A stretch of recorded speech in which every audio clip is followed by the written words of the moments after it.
Welcome to the Amazon University Esports Masters Final! We are hosted for the first time by Confetti X, and today we will be crowning 3 European champions! We'll be crowning champions in League of Legends, Rocket League, and Valorant. Teams from 21 different countries across Europe. They have battled it out, competing in their regional tournaments to qualify for the playoffs and earn their place here at these LAN finals. Let's take a closer look at the journey they've taken to get here.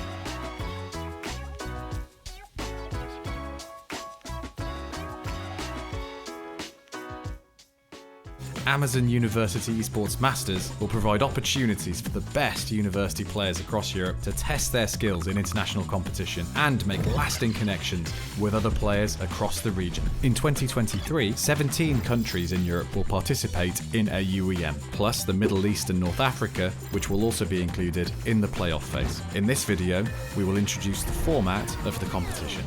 There are 2 types of games that will be run in a UEM. Team games, like League of Legends, Rocket League and Valorant, and single-player games, like Teamfight Tactics and Clash Royale. For team games, a UEM is divided into 5 phases: local qualifiers, playoff qualifiers, the last chance qualifier, playoffs, and the grand final. Single-player games are similar, but they will bypass the playoff qualifier and last chance qualifier phases. All players who have qualified from their local qualifier will go directly to the playoffs phase. Local qualifiers are the core of a UEM. Throughout the academic year, local qualifiers are organised in each country to decide which teams will represent that country in a UEM.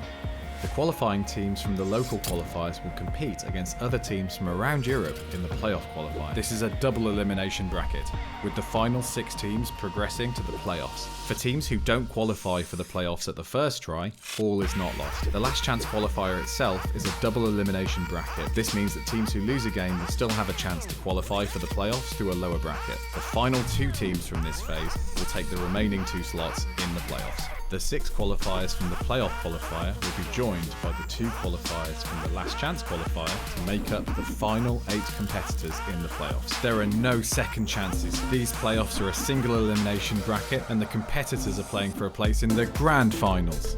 The location, along with even more exciting news about AUEM 2023, will be revealed soon. To be the first to hear announcements and learn more about Amazon University Esports Masters, follow our Twitter and check out our website.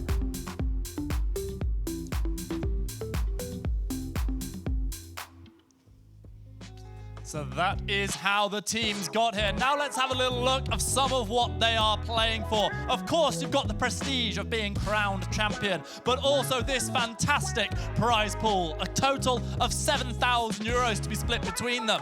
1,000 euros for 3rd place. Already went to Esports Team 20, and now we'll be deciding who will be taking that lion's share, that 4,000 euros. Double the amount 2nd will get, so even more than that prestige is on the line. And now that we've seen what the players are playing for, I've got some exciting news for you as well, both here at Confetti X and at home, because we've got a great giveaway coming your way. If you go to our Twitter page at UE Masters, you will see that we are giving away 3 #AUEM 2023 t-shirts. Here's how you can win them. Hop onto Twitter, find that page, retweet the post, and then, as long as you are liking that page as well, you'll be entered in with a chance to win. The deadline for entering is midnight tonight, and at midday tomorrow, it will be announced our winners. So go log on, enter that competition, and try and bag a sweet prize. Looking to secure potentially an even sweeter prize, however, the 2 teams who are competing today. Introducing first, to my right, give it up for the fantastic AIX Sphere!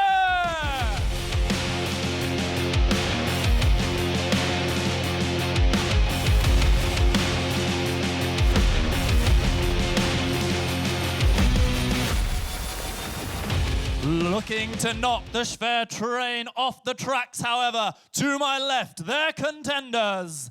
It's Dr. Booman Academy!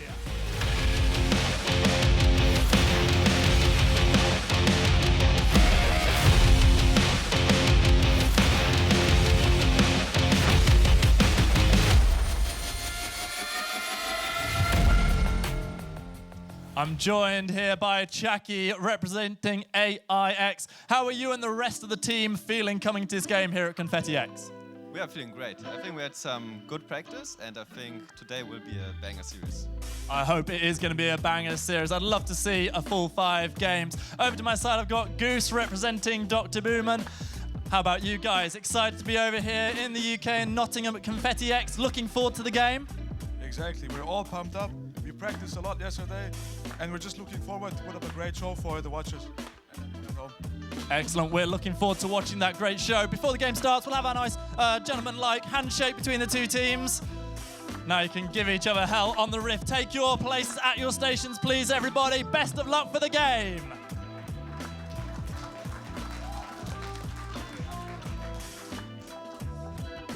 And having now met the players, let's meet the fantastic voices that will be in your ears throughout the game. Our terrific casting duo. It is Jack Middlecott Davis and Maxwell Black Bloxer Calvert. Woo! Hey there, Greyheart.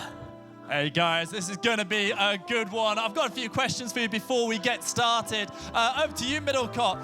What do you think this is going to be a series of? Are we going to be looking at the current meta being played a lot, or do we have a lot of pocket picks coming through? Well, honestly, Greyheart, I reckon we're going to get a mix of both because these are some very high-level teams coming in, but there are definitely those pocket picks available. We're talking stuff like the Teko Skana. I want to see that band all series long because if he gets that champion, he can dominate.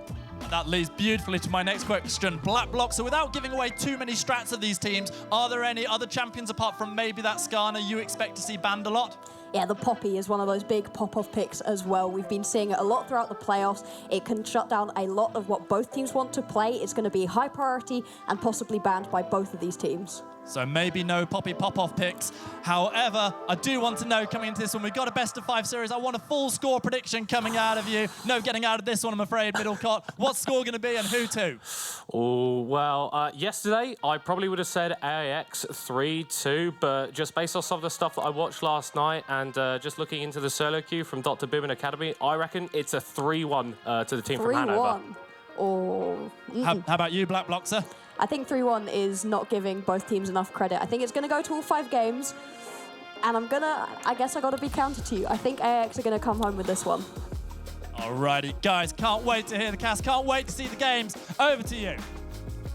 Thank you very much, Greyheart. Well, obviously, before we're going to get into the games, we should probably have a little bit of a look at the path that those teams had to make it all the way to this final block set. It's been an absolute road for these guys. As you saw during that explainer video, we've been playing for months and months at this point. But in terms of roads to get here, both of these teams had kind of the easiest way. They were clean throughout that qualifier bracket, and they've been clean throughout this playoffs bracket too. Yeah, you can see there AIX with consecutive 2-0s to make it to their final. Booman Academy dropping 1 game to Yeno Mesler before taking down last year's champions in Esports Team 20 to get here. And that game that they dropped to Yeno Mesler is the only game that either of these teams have dropped this entire year in AUEM. And if you've been watching for a long time, you probably know about Yeno Misler. If you haven't, we'll give you a quick explainer. They play weird. They play 100% foot to the floor at all times. There is not a moment to breathe, and so many teams have been caught out by them. They got so far during the last year's playoffs. You know, they managed to get themselves into that 3rd place position even last year. They were incredibly strong, but if you play nice and cleanly, you can beat Yeno Misler. So in the end, Dr. Booman, they're able to come out on top, but like you said, they are the only one of these two teams to have dropped a single game. Well, you were talking about Yeno Mesler being the 3rd place team. The 4th place team from last year was actually AIX, and they are coming in with a very strong looking roster for this year's final. They really are. We can have a look at them right here. Akador, Chucky, Shiro, Shades, and Yankler. Every single member of this team has just brilliant playstyles, some really interesting pocket picks. And I'm super excited to watch them play again because something we have to highlight is that Relative is a name that we haven't just read out, and Relative is one of those players that we really associate with AIX. Yeah, obviously missed out on playing for them last year, was playing for them in the qualification bracket this time around, but coming into the playoffs, Yankler coming through in that AD carry position, Shiro moving up into the mid lane, and both of them having exceptional performances backed up by Shades from the jungle. It was really impressive to see that they could change things around and still be absolutely fine. Last year, like you said, relative not being there, the team kind of crumbled. They didn't win a single game during that finals event. This time around, they look just fine. Yeah, but their opponents on the Rift today are going to be Dr. Boomin Academy, and this is a roster that you need to fear. We have got Wildenbrook, Goose, Marth, Nice Guy Ben, and that man in the jungle, Teko Teko. Yeah, these jungle matchups are specifically what we're going to be looking at between Teko Teko and Shades. These two junglers, they really like to run the game through that jungle position, but in completely counter ways. Yeah, well, Teko Teko, much more of an enabler. Shades is a bit more of that hard carry. But for Dr. Boomin Academy, I also want to be looking at Goose and Nice Guy Ben, because the champion pools that these guys have, they're not champion oceans even. Like, there's entire planets made of water that represent how many picks these guys can bring onto the Rift. And they're not the standard picks. We have seen far too many tanks, not just in the top lane recently, but in the mid lane too. But we are not expecting to see that. If that does end up happening, we are going to be surprised. We're expecting things more like the Gwen, the Aurelia, the Akali keeps popping up for both of these players, which is fascinating to see in a meta where it has been just dominated by Ornns and Maokais and Malphites. Yeah, but then moving down into the bot lane, I think you also need to give a lot of credit to particularly Marth on the ADC. I think the patch that we're on right now, 13.13, really plays into this guy's strengths. He's been spamming the new AP Kai'Sa bot lane build a lot in solo queue, and he's also a demon on the Xayah, who is probably strongest AD carry on the patch right now. Absolutely, and it's completely counter again to what Yankler likes to play. Yankler has a load of champions that he likes to pick up in that bot lane position, whereas like you just said, Marth, he's a little bit more focused in on what he likes to play, but that Kai'Sa, that Xayah, they are incredibly strong in the current patch, and possible flex picks as well. A lot of Dr. Boomin's picks can go into all of their lanes. You don't necessarily know which champions are going where until you get to the very end of a draft. I mean, like, Nice Guy Ben has been playing stuff like Zeri top, stuff like LeBlanc top, and obviously with the static Shiv nerfs coming through, maybe we are going to see a little bit less of those AP mages going for that item. But fundamentally, Dr. Boomin can throw so many different things at you on the Rift. Their opponents in AIX, I think one of the few teams in this tournament that can cope with that. Yeah, absolutely. Every single member on AIX is individually strong, and the team works together so well. They really do want to enable Shades. He wants to be moving around the map constantly, finding ganks, getting his champion ahead, and then turning that into a bot lane strength. Because this bot lane of Chaki and Yankler has been super strong at the moment. Their picks have just been countering what their opposition is able to pull out and constantly just applying pressure and giving Shades a lane to possibly tower dive onto. I'm interested to see if any of those end up happening. Well, I mean, particularly when you consider that Shades is a big fan of champions like the Wukong, like the Diana, who hit level 6, and bot lane dives almost become a formality at that point. But as a whole, I feel like AIX are a little bit more structured and a little bit more predictable in terms of the styles that we're expecting to see. Acrador, likely going to be on a tank. Shiro, likely going to be on a control mage. And I don't think that that's necessarily a weakness, playing slightly more standard League of Legends, because there's a reason that it's the standard, that it's the meta, because it works. This team does like to play things that we are expecting to see in the meta, but they are strong pickups. The LeBlanc is still strong even with those static Shiv nerfs. Things like the Cassante, which you can still flex around to both Shiro and Acrador and is super strong at the moment. This slightly more standard League of Legends composition, it's easier to execute as well. And on such a big stage, in such a big moment, you're sat in front of a crowd, which most of the time when you play League, you're sat in your bedroom, you're in your normal setup. Comfort is key, and these comfort picks and these comfortable compositions could be something AIX look to lean on to be able to feel good in this moment. But I do want to zoom out a little bit and talk about just the context of this matchup, because these are two of the strongest teams that I think that we've had in maybe AUEM history, honestly, coming through. And they haven't played against each other in this entire tournament so far. So we've got this different styles coming through, and we don't really know how they're going to mesh. We don't at all. And the fact that it is a Germany versus Germany finals, these are the teams that we are expecting to be here. They came in as strong favourites. To be fair, strong favourites along with Kit SC White, another German team. Germany in the League of Legends is an absolute powerhouse, dominators at the moment. We probably also have to highlight the fact that there are 6 teams here for our finals event. How many of them are German? Well, I mean, 4 of them are from Germany, and 2 of them are from Dr. Boomin Academy. If you didn't know, this university has been really investing into its esports players, into its students. These guys all live in the same sort of apartment complex. They practice together. They're paid to play. And I think that's really shown. They've elevated the level of the competition. And honestly, I think they're coming into this final not just expecting a win, but almost needing a win. Absolutely. You are sat on scholarship right now. You have to pay your university back somehow. Winning the tournament is the way that you do that. And you say they are coming in expecting to win. I think AIX are also expecting to win, which is a fascinating matchup right here, because a lot of the time in League of Legends, you've got the Giants and you've got, the Davids trying to overtake, but you kind of know which one you're expecting to win. In this matchup, both teams walking in, they want to win, they expect to win, and that brings a lot of confidence and a lot of interest to this matchup. Yes, I believe we are going to be heading into Champion Select for the first of potentially 5 times today. Already had a few picks and bans thrown down. Bloxer, is there anything drawing your eye from what we've seen?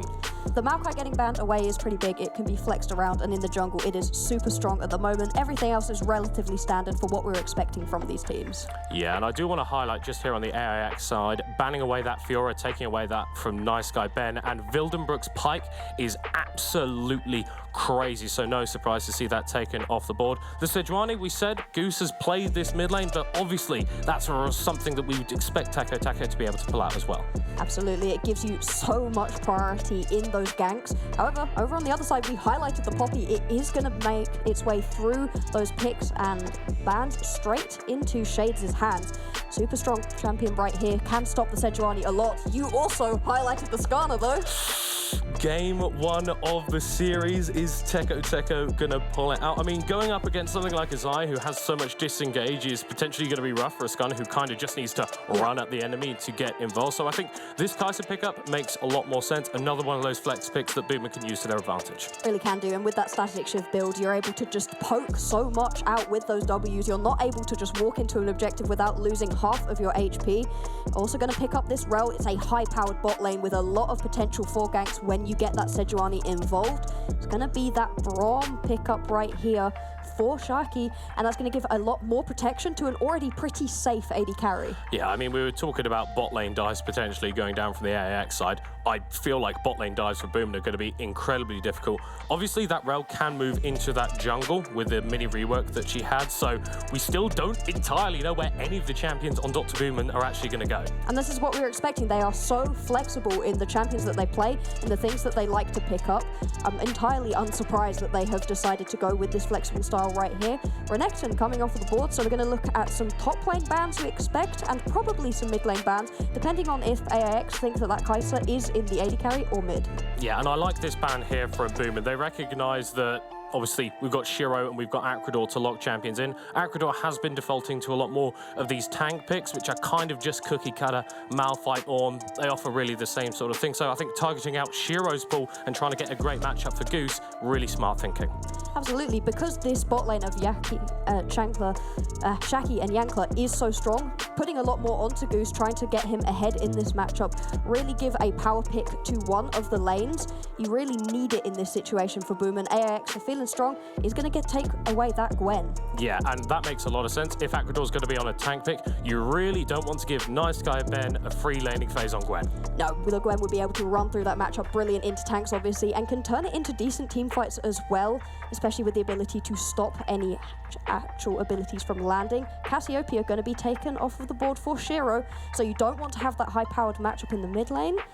Let's not do this. No. Come on, it's game 1 and we're hovering Vayne as a little bit of a BM. I'm expecting a tank pick here for Acrador and AIX to give counter pick in the bottom lane to Shiro. It's exactly what is going to happen. Why would you not just take the Ornn right here? It gives you so much late game priority. When countered with the Braum, you're able to just have so much ability to get into these team fights ahead. So tons of CC as well, feeling very good about this one. So see what the response is going to be. Still leading a top laner. Mundo, that's a big tank. Okay. Then. Right, well, we said that Boomin like to pick weird and wild stuff. Dr. Mundo is not a champion that I'm used to seeing on the Rift, and I'm going to be really intrigued to see, first of all, where that goes, and second of all, how it's piloted in these fights. Yeah, it's going to be such a difficult one because you can just run at people, but your laning phase... Okay, who cares about the Mundo, actually, to be fair. Yone going to be locked in right here for Goose, we would expect. That is Goose laying down the gauntlet.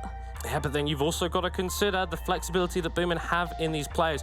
Could be Nice Guy Ben piloting the Yone up in the top side and Goose just taking a random tank into the mid lane, because that's kind of what he's done. You need a lot of damage out of this last pick coming through from AIX because you've got 3 tanks on the board. Victor that is a lot of damage. It is, and it really solidifies the fact that AX right here, they're looking to go into the late game. Yep. That Victor, he scales incredibly alongside an Ornn with those ornaments. This composition out of AX comes online at about 25 to 30 minutes into the game and then runs through. On the other side, though, you've got a lot more high power in the early stages of the game, and with a Sejuani, those ganks are potent to get you into a position as Boomin to be ahead. Yeah, and something you always want to be looking out for if you've got a Sejuani is what do your solo lanes look like? We've got melee in the top lane, melee in the mid lane. Those are going to be great for applying that permafrost passive and making the gank setup even easier, especially when you're looking at someone like a Victor in the mid lane who, whilst he's a lot of damage, not necessarily as much mobility.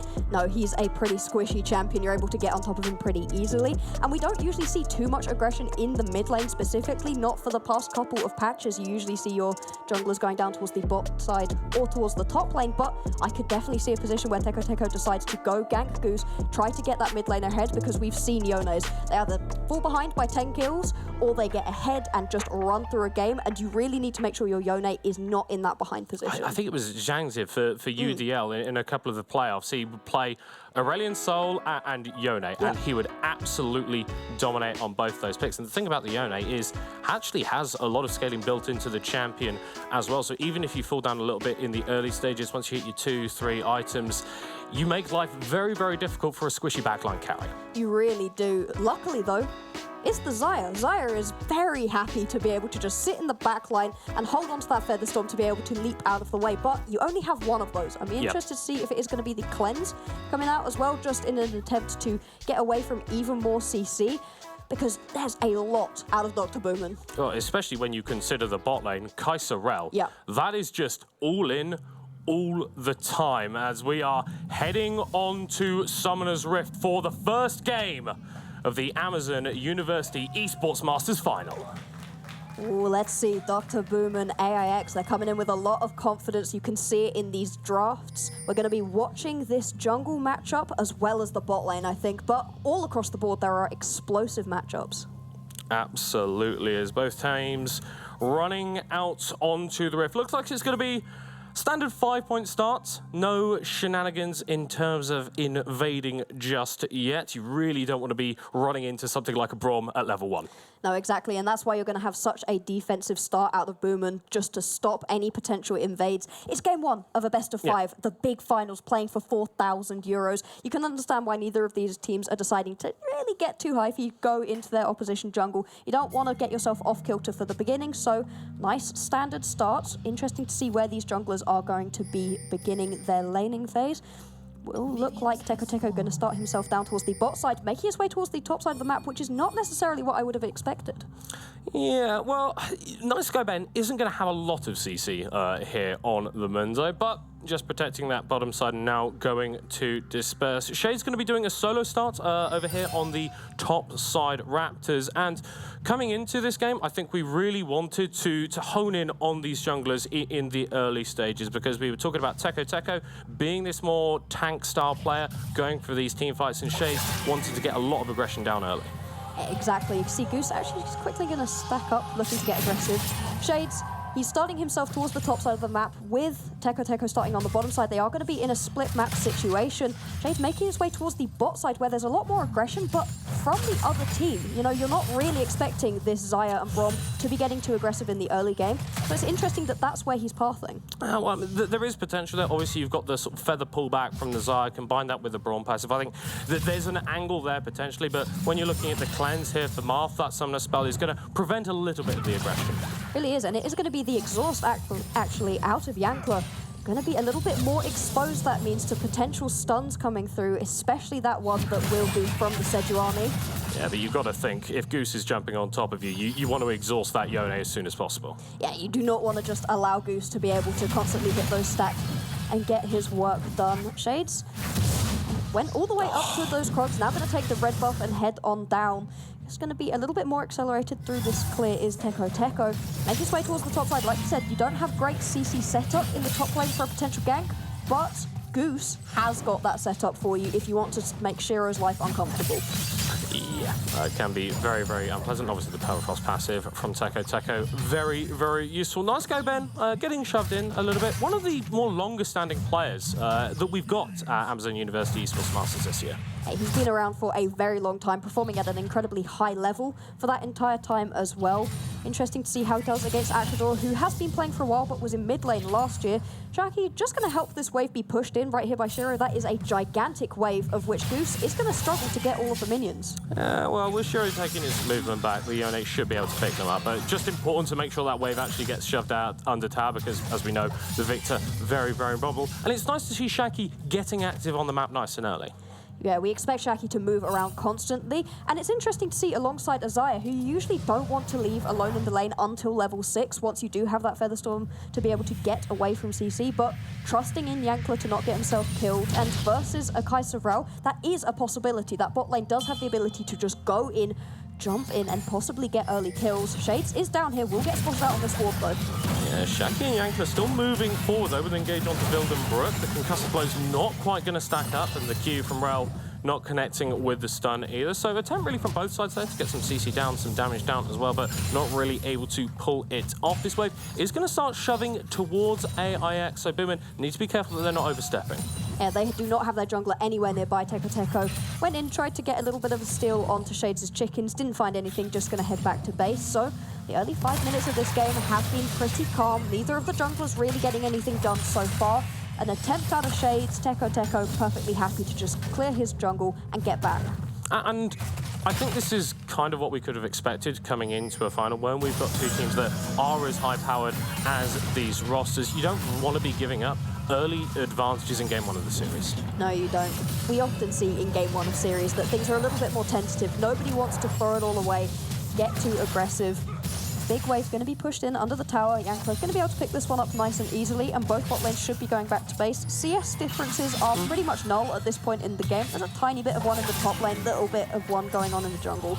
Yeah, and I do want to look at that top lane because Akrador, whilst he has been playing a lot of tanks in AUEM, in solo queue, he's much more of a carry-style player. Stuff like the Camille, stuff like the Fiora. So it's interesting to see that even on something like the Ornn, he's been able to find advantages in the laning phase. It looks like Shade's actually going to go for a gank. The passive from Nice Guy Ben preventing the CC from coming through, but with no TP, this Mundo is going to have a really rough time in top lane. Just going to be shoved in right here, and that's the power of the Ornn. Sure, it's a tank. It gives you a lot of CC. Yeah, it can also solo kill you very easily, and when you add in with a Poppy, that's an exceptionally tanky front line that gives you a lot of ability to walk into these team fights, even if you don't necessarily have the best vision set up, and still be able to feel comfortable blind checking a bush. Hang on, mid.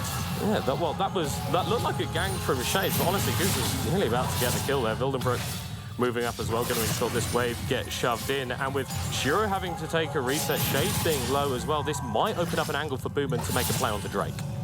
Could do. We haven't seen too much priority towards it so far, been up for only a minute's time though. Both of these junglers seem to be pretty happy to just be clearing out their jungles for the minute. Teko, he's not trying to get involved in ganks quite so much, and it is leaving him a decent CS lead here as well, as, like you highlighted, we're going to go straight towards this Drake.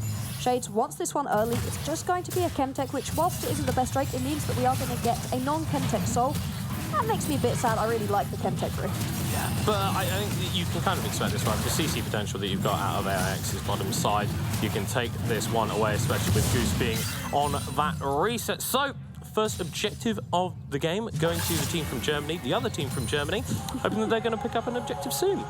Sure that they'll be able to fight for either this Rift Herald spawning in a couple minutes' time or for the next Drake. You don't want to allow Drake second to go through, as Teko hovering off just outside of vision. Well, Shiro flashes away from the Glacial Prison. Very smart stuff from the Victor. Just going to instantly blow that flash though, and that's now a 5-minute window where Shiro is incredibly vulnerable.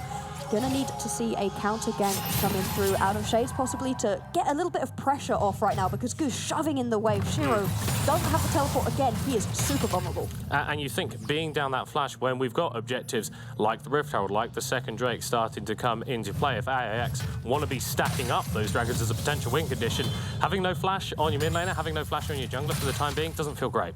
It really doesn't, but the priority needs to be on Dr. Boomin. They need to be getting themselves ahead because they will get outscaled. There's decent scaling across Dr. Boomin, but you're just gonna lose out to an Ornn, to a Victor once you get into the late game. So everything is on them. Ooh, hold on. The Pools of Fortune up in the top lane. Akador looking for a solo kill potentially onto Nice Guy Ben, who is going to pop that out and heal for basically his entire health bar. Whilst we may have a little bit of fighting here in the top side, we shouldn't be seeing any kills at this point. No, without the junglers getting involved, it will just be a bit of a wet noodle fight. We are playing onto this Rift Herald right here. Shades sweeping his way in, doesn't necessarily know that this is happening. Oh, he's going to go top. And if Teco is able to steal this one away, Goose has moved over too. I mean, AIX are in the area, but they have got no idea what is going on. And that Rift Herald is going to be great to get some extra gold into the back pocket of someone like Goose or someone like Marth. Yeah, you can really choose your lane to put this one in. I'm expecting it to go mid. It gives you the extra priority onto the turret, but either of those lanes is perfectly fine. Oh, Goose flashes gets the knock-up as well. What an engage from Boom Academy in the mid lane. It's first blood to Teco Shaki. Flash is away. They pull the trigger and shut down Shiro. Oh, I didn't think that engage was going to work when the Fate Seals went wide from Goose, but it did not matter. It got him close enough to be able to pick up the CC. Shiro goes down, and we said it. He didn't have the flash. It left him vulnerable, and it comes to fruition right here. And that's the synergy that Boomin Academy have. These guys have been playing in Prime League Div 2, and that means that when a play is available, you're just a little bit more on the same page, and you can go for it like that. That synergy, roaming multiple members up into that mid lane as well. Really impressive stuff right there out of Boomin. You said they're in Prime League Div 2. They're doing well as well. These players are no slouches, looking to go towards that path to pro and doing well in the university scene right now. So extra priority into the mid lane. The kill was picked up by Teco, and we highlighted this jungle matchup. Shades hasn't really gotten anything done. He's got a Drake, and that's about it for the minute. Yeah, I mean, the Poppy is going to have a lot of power, especially once he gets on towards that first item point, and the Keeper's Verdict in teamfights is just a completely broken tool. Being able to knock away a couple members of the enemy team is oh so powerful, but it's Boomin that have struck first, and actually Shiro, he's not even able to get to lane. Teco investing the ult, not for a kill, but just to chunk down his health bar. And look, you've left this mid lane now nice and exposed. You've got that Herald as well. Shades needs to be careful here. Takes a fair bit of damage as Herald is going to be summoned over the wall. Not going to be able to take down the tower. Keeper's Verdict charged up. Fires away the Yono, so he's actually going to miss out on a load of gold, and that's not insignificant. No, you want to be pouring the gold into the Yone right now. Get him towards those item breakpoints as quickly as possible. Still, though, you're going to be able to pick yourselves up 3 turret plates in this mid lane, most of the way towards taking down this mid lane turret already. And once you manage to get that one down, you're in a position where you have unlocked that Yone across the rest of the map. That Fate Seals is huge for ganking into other lanes. This bot lane's been pretty quiet so far. If you roam a Yone down into it, that is going to change pretty much instantly. Oh, yeah, absolutely. Yankler does still have that ult, so we'll have to keep track of his usage of that, but 1v1ing a fed Yone is definitely not something that you want to be doing as an ADC. Just over 11 minutes into this game, Boomin with the only kill thus far and a 1,000 gold lead to boot. You can see the Kachai Shard's just been turned right there into the Static Shiv for Marth, so it is this hybrid AP build. It means that these Ws are going to be landing for so much damage. It gives you a ton of poke, which you really need. Yeah, and especially when you consider the follow-up that you can pair with that. Kai'Sa W into Yone, that feels awful. And you've got a potential Sejuani as well in case you need a little bit of extra burst, which potentially you don't even. One Kai'Sa W into Yone could be enough to just pick up the kill. Goose just absolutely wrecking this lane right now. He's sat up by a decent chunk of CS, a ton of turret plating into his pockets as well. And Shiro, sure, he's going to come online later on into the game, but for now, he's not going to be doing too much, which as a Victor, if you don't have that big ult damage, you're basically useless. Yeah, as we see the sort of shove in the mid lane coming through from Boomin Academy, and with that Static Shiv for Marth, they're able to get a little bit of priority in the bot lane, but that's not going to stop AX from trying to contest this Drake. Reminder, they already got that first one, so picking up a second would put them even closer to that win condition, but Boomin kind of just playing denial right now. Now, unleash teleports on both of these top laners so they could get involved. Oh, engage coming over the wall here. Shades a little bit isolated as multiple members of Boomin are coming through. An interrupt on the dash forward. Teleport is going to come through. On, but Shades is already dead. Diving into the backside. The Gorilla Grip is going to get taken off the board. By Sky Ben is here as well. Yankler still full HP. Teco, oh so low. The staying up. Yankler pulls back the feathers through the heart of Nice Guy Ben. Yankler just about managing to bring this team fight back for AX. It looked like absolute disaster when Shades managed to get caught out. Instead, it's going to be the turn back onto the Drake for AIX. Should be able to pick this one up, and considering the way that the game was going, this is a big win for AIX, especially getting 2 kills on that AD carry. And that was after as well. He'd already managed to complete that Kraken Slayer, going to be dealing a ton of damage to the big tanks. Exactly what you need when you're up against a Mundo, a Sejuani, and a Rel. Incredible stuff. Goose going to try and take away a few of these top side Raptors, but not going to be able to take them out. Just going to be resetting on the map right here. Although Yanko going to get Oh my God! Going on top of flashing ball for the last auto. Oh, Yanko, he thought he was safe right there. Blew both the flash and the exhaust, so that's a very squishy Yanko in that bot lane. Didn't have that ult, used it already during the big team fight. Shades just gonna have to smite away his wolf and run. Yeah, and it doesn't feel like he's got a jungle right now. Top side, we saw those invades coming through from Teko Teko as Wildenbrook potentially caught out, but actually gonna let to turn it around, getting a double stun as Teko Teko is also moving over. Goose rotating through from the mid side. He's got a Kraken Slayer for himself as well. Actually, Mythics across the board for Boomin Academy. And they're looking really strong right now. If we take stock of this game, they're up by about 4,000 gold. It is 2 Drakes into AX's pockets, which could be pretty big considering this team wants to take this game a little bit later on. Akadov missing that knock-up, but again, it's just a wet noodle fight in this top lane. But we saw the impact that they can have once these top laners get into the big team fights. That Ornhorn. You're calling it a wet noodle fight. I think one of those wet noodles has been left in the freezer overnight because Nice Guy Ben was actually starting to hurt with those cleaves, especially now he's got that heart steel completed. That's just so much extra bonus damage in the 1v1. Really is, and once he gets into these big team fights, he just has to stand there, constantly annoying the opposition, slowing people with those cleavers. There's not really much more that the Mundo needs to do, particularly as some hovering around the mid lane. I don't think these teams are going to engage onto each other quite yet. There is a Rift Herald to fight over. The first one went to Boomin. AX don't want to give over 2. Yeah, they might be able to actually take down this entire tower. Nice guy, Ben probably going to die for this tower, but actually able to heal up, and Mundo getting first tower, so that tank is going to be even more unremovable as AIX are trying to rotate over, but Boomin looking to catch them out. Shaki throwing out the window 5 minutes. It's going to be Shane's going way too aggressive into 4 members of Boomin, but he's going to be able to step up. Wildenbrook into the backline, but Yanko is still there, able to dish out the damage. Back goes Goose on the Yone. Teko now isolated on the Sejuani, but still tanky, still heating up. Can't get over the wall. Wildenbrook now isolated the front line as well. Shiro takes him down. It's 4-4 on the board. Nothing between these teams. They are so close right here. It looked like Shades has gone way too far, especially when Wildenbrook managed to get into the backline with that Magnet Storm and land it onto 3 members. And then all of a sudden, the turn and burn that AX have, and this is how these team fights are going, and expect it to continue. The initial engage is huge out of Boomin, but AIX, they have that consistent damage that comes through the longer the team fight goes. But the wrinkle is that gold lead for Dr. Boomin Academy will be felt as we take another look at that fight. You can see Shades going so deep right here. He just has to turn and run, and then Wildenbrook flashing in Magnet Storm onto 3 members.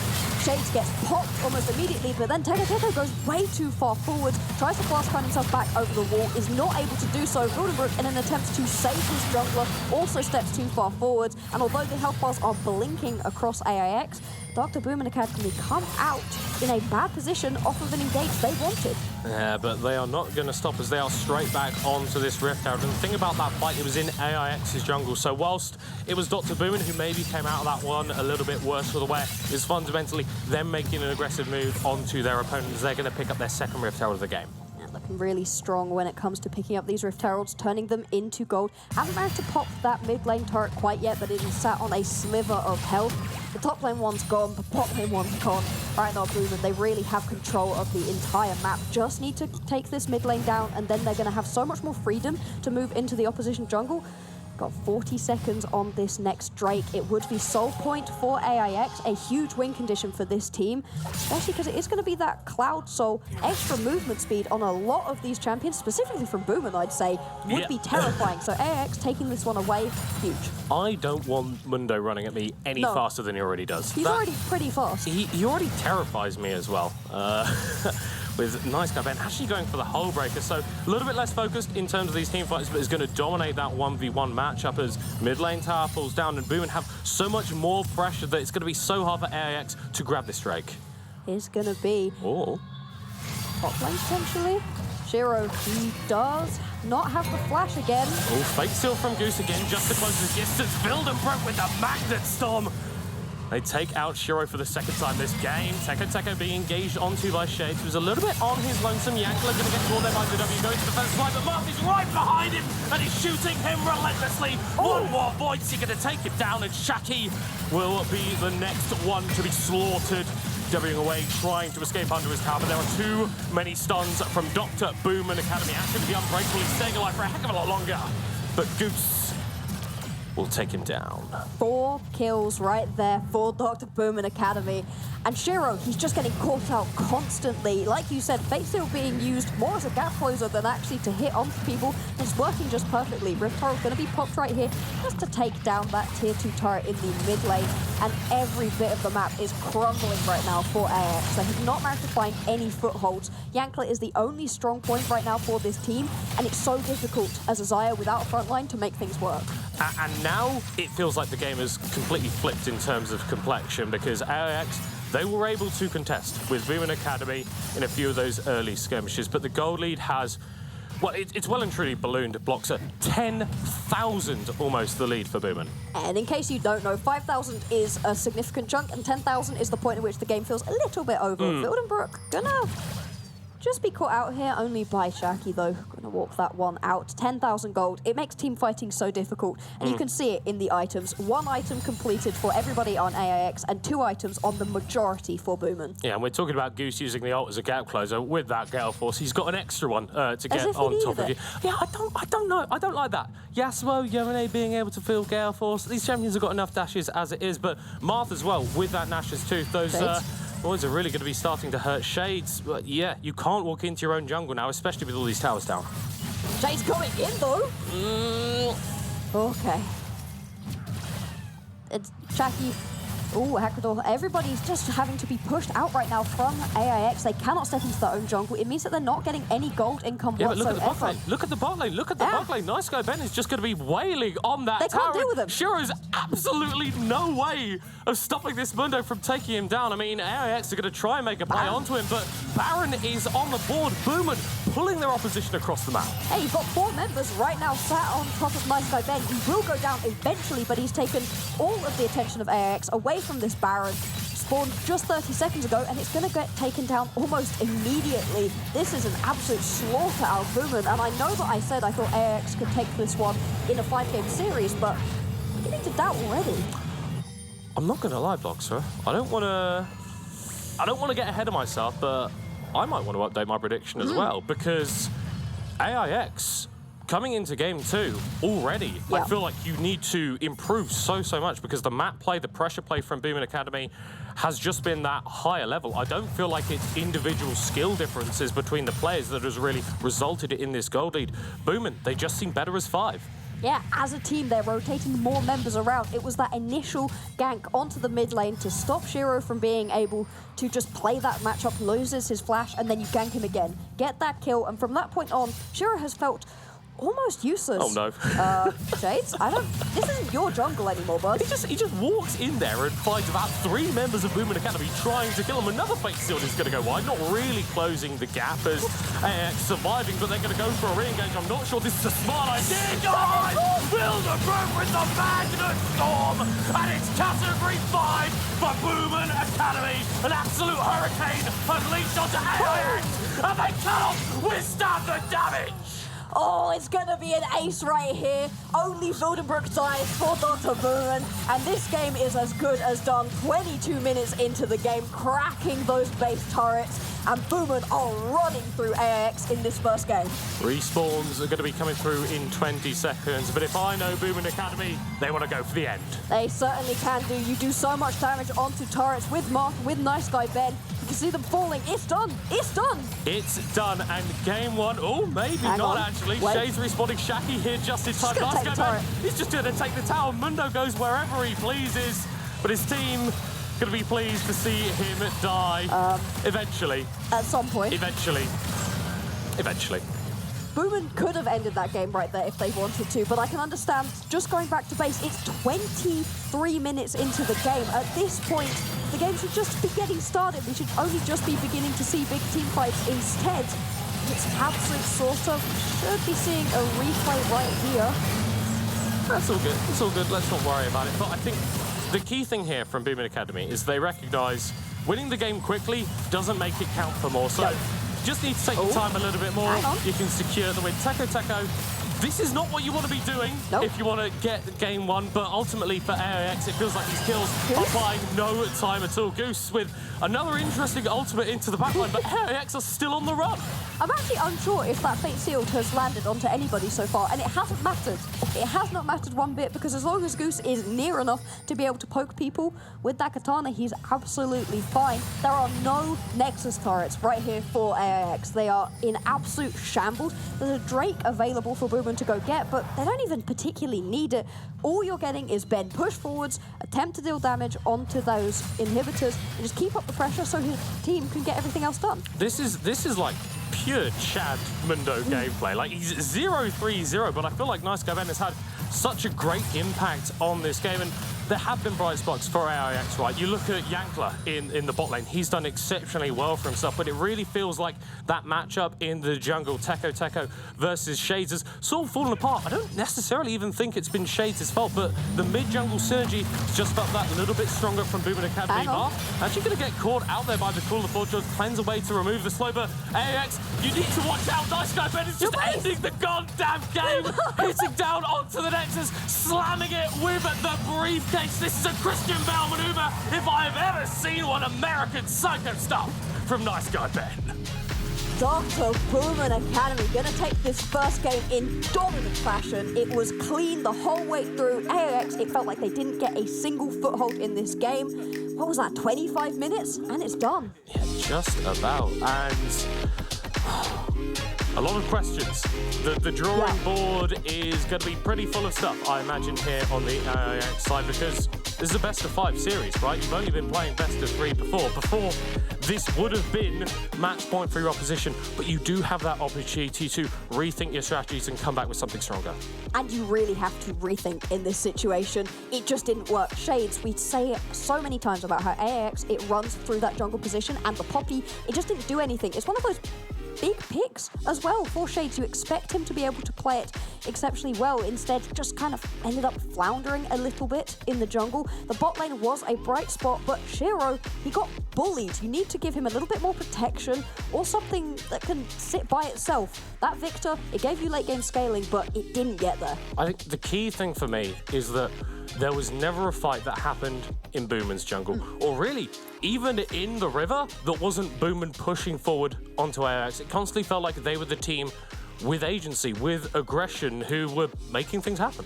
Yeah, there was that one play around the river where Shades went in a little bit too deep, and they ended up winning out on that fight, did AIX. I think this is this one right here, he goes flying in, and this fight, in the end, goes AIX's favour, but it's a big engagement. Magnificent Magnet Storm coming out from Wildenbrook onto 3 members that even makes this fight playable for Dr. Boomin, and there were a ton of really brilliant Magnet Storms. Well, the thing is, this is a 4v5 as well, because Nice Guy Ben the entire time is just wailing on that top lane tower, and the entire story of this game really felt like just AIX trying to fight in the jungle and not able to. Another brilliant Magnet Storm right there out of Wildenbrook. We're going to have to watch him specifically. Do you let the Mundo through? Do you let the Rel through? So many questions right here for AIX. A game that did not feel good for them, and Dr. Boomin, they've got to be feeling incredibly good. Yeah, and big performance actually from Wildenbrook, actually. He had a few issues in the playoffs on the Enchanters, stuff like the Karma, but you could tell he's a Pyke player, right? Every single one of those engages absolutely on point, and Boomin, they pulled out the weird and wonderful, and it worked wonderfully. You said that they might do, you really highlighted it. Do they play standard? The answer is absolutely not. AIX, they're going to have to go back to the drawing board and change up almost everything, because it didn't feel like a single thing from that draft worked for them. Yes, well, it's going to be difficult conversations in the dressing room for sure, as we are going to be going to a short break in just a moment. But make sure that you stick around, as we are going to be hearing from Teco and Aquador about how they got involved in University League of Legends. was a little of a coincidence. I got into esports university a little later. I've been studying for a few semesters, and then I randomly joined a Facebook group and I met a few guys, and then I saw that this is a little community, and we played some games, and now we have really strong players. And then we decided to build up a really strong team and try to compete in bigger tournaments. University Esports was more for like a hobby for me at the beginning. We played a few semesters with people I like, and now for 1 year we built up this better team, and we started playing a little more together. We started scrimming. We began to win big games, and then it became more competitive. And when it became more competitive, it was even more fun playing, because the strategic part of the game really rises up when playing on a high level. And it's fun with the team. We've been to Alicante last year in OEM. We always party when we don't have to play, and it's really fun. For us, the biggest goal was being in the finals. So we trained a lot to get here, to win playoffs. We played together, and after that, I think we're playing well as a team, and we have a chance beating them tomorrow. I think Boomerang is a really good team, but they are beatable, and I think it will be a close series with long games. This is hard. We will win today. I'm Theo, 20 years old. I study at Boomerang University, and yeah, I'm a student of International Management and Marketing, and I play for the League of Legends team. Yeah, that's Dr. Boo. He's our mascot, and yeah, he's a great fellow. I mean, for us in particular, there was this opportunity where we had all scholarships. So we're all like esports students, and we all do it at the same time. It's esports and studying. Yeah, I mean, it was from the beginning the plan to play university esports, because we just thought that would be a great opportunity. I remember being shocked at how actually competitive the league is and how good the teams are, going in playing against Turkey and France, who are actually decent players. However, I think now towards the finals, it's getting a bit easier. You know, another German team. We know the German strategies, of course, as a German team ourselves. So yeah, now we're a bit relieved that we made it. Yeah, it is a bit surreal, but you get used to it, because we already played other competitions, and we always play against, when we scrim, we play against people from Spain, people from France. So it's not a big new sensation, but it is surreal to think that the other person is playing from, I don't know, 8,000 kilometers away, and you're playing the same game. So that's pretty crazy. For me personally, it was just being with the team and having fun together, and actually trying our best to win the competition. So it was just team spirit that kept us going, I think. For us, it's not our first experience. We've already played in front of the DreamHack, which was in last winter, 2022. And we already won back then, and I think that took a lot of nerves away from us. So I think this time it will be a bit easier. But still, playing in front of a crowd, playing video games in front of a crowd, it's always a very astonishing experience, I think. I hope we have a great competition against Aachen. We know we will win because we're the better team, but still we would like to see a good show from them. Go Boomerang!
We are back, and I am pleased to be joined by Matthias Limbach, who is the head of school at Booman Uni, and he is responsible for the creation of their esports program. Matthias, wie geht's? Sehr gut, vielen Dank. I'm really glad to be here. I'm really excited about the setup here, and we're glad to play such a tournament. It's been a great game so far. Obviously, you must be delighted with how things went in that game. Have you thought about renaming Nice Guy Ben? Because he didn't seem that nice at the end. That's what happens often, and I was really shocked by the way how he played. But I didn't expect this performance in this early stage, because I know our boys don't like to play very early, but they did it. They sure did. You were telling me a little bit about Ben during the break, that he's involved in more than just playing in the top lane. Yeah, he's such an important part of our project, because he's a very experienced player. He gives a lot of experience to the other players. He coaches them and helps them get confidence. So he's a really important part of our project. Speaking of projects, I'm really interested to hear how the esports program works over at Dr. Booman, because it's something you've been involved in from a grassroots side of things, and I believe you're saying it started almost as part of marketing rather than esports. That's true. We had a group of marketing doing their final project and telling us you have to invest in esports, and we need esports at the part of our university to create future skills, and that's what we took the advice, and now we're here. Amazing. And what's next in that program? How are you looking to push that forward, and what sort of opportunities do you see as being able to provide in terms of work opportunities in the esports sector? I think we have to combine education and esports, and this is important. We have to support the guys doing their best sports and their best educations, and we know that we support industry, because the skills that develop over this time they play, they do experiences, is so helpful for their future career, and this is important for us because education has to work for the labor market, right? A couple of last quick questions before we get back into the action on the Rift. At the moment, and we heard the casters talk about it earlier on, 4 of the 6 teams at our grand finals today coming in from Germany. I know in my history of working with UEM, it was, I believe, Karlsruhe Institute Technology were exceptionally strong. Now we're seeing Dr. Booman into finals. What is it about German esports at university level that makes you guys so dominant, if other countries are maybe looking to try and accomplish the same themselves? I think it took a while, but once we obtained that this is an important thing, we do it really structured. And we see other universities like us investing in these programs, supporting the esports sector, helping them with combining their education with the esports, and maybe that makes them strong, and this gives this big performance on the stage. Brilliant. Matthias, thank you so much for your time. Big round of applause, Matthias, joining us today. Best of luck to you and the team. Quick reminder to everybody out there, we have got our giveaway going on, so hop over on Twitter at UE Masters, drop a little follow to there, like the post, and you'll be entered with a chance to win one of a few t-shirts that we are giving away. Make sure to jump over there before midnight tonight UK time. As for now, however, it's time to get back into the action on the Rift, and for that, I throw us back to Middlecott and Black Bloxer. The best dressed man in Nottingham at the moment, for sure. Great to hear from Matthias there, actually, about the program that Dr. Booman are putting together. And, well, the results from game 1 are anything to go by.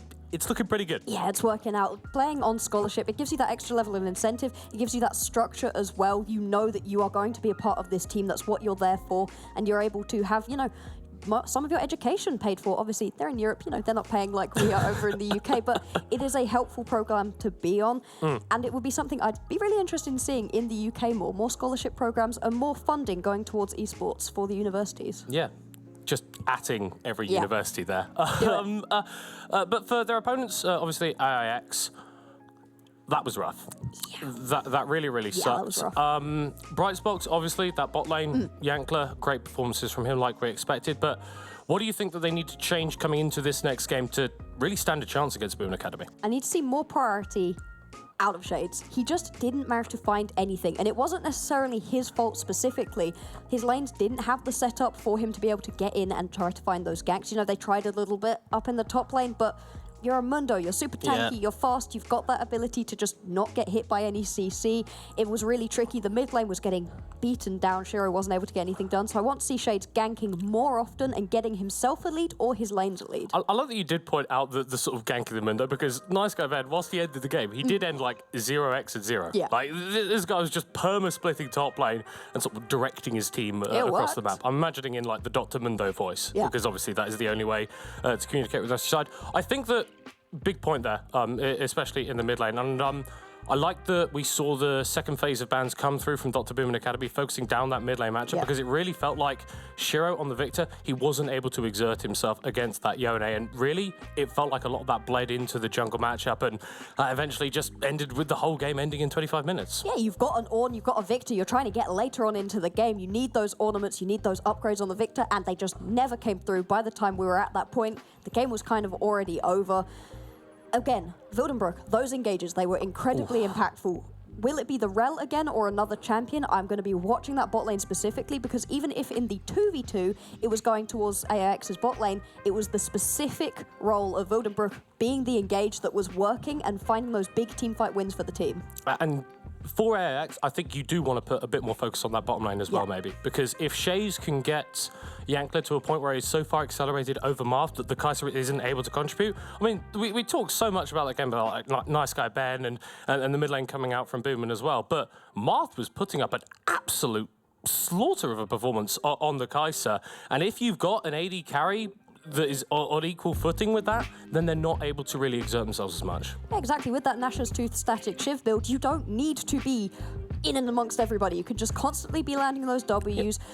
You know, Kathy and Rain out on this sideline, and you don't have to be that main focus, just that constant level of damage, and allow Wildenbrook to be your engage. Allow Teko on that Sejuani to constantly be bopping people up into the air. It was a really good style out of Dr. Boom where they were keeping Marth safe. He was not jumped on at all, which is the complete opposite of what kept happening to Yankler and to Shiro. Yeah, I think fundamentally for AIX, there needs to be more in the early. Yeah. Because Shades coming in, his style is you put him on a bridge jungler that can eventually turn into a mid-game carry. He's done it on Diana, he's done it on Wukong, and it's the sort of thing that you can do on Poppy as well. As we are jumping into Champion Select for the second game. Teams have swapped sides, and no surprise to see the Rel and the Kaiser hitting the ban table. Yeah, I don't want to see either of those ones. It means it's mainly bot side focus right here out of AIX. Not going to have any interesting things out of Marth and Wildenbrook. It's going to be that Karma locked in right here. Karma is not a champion that Wildenbrook did great on previously, and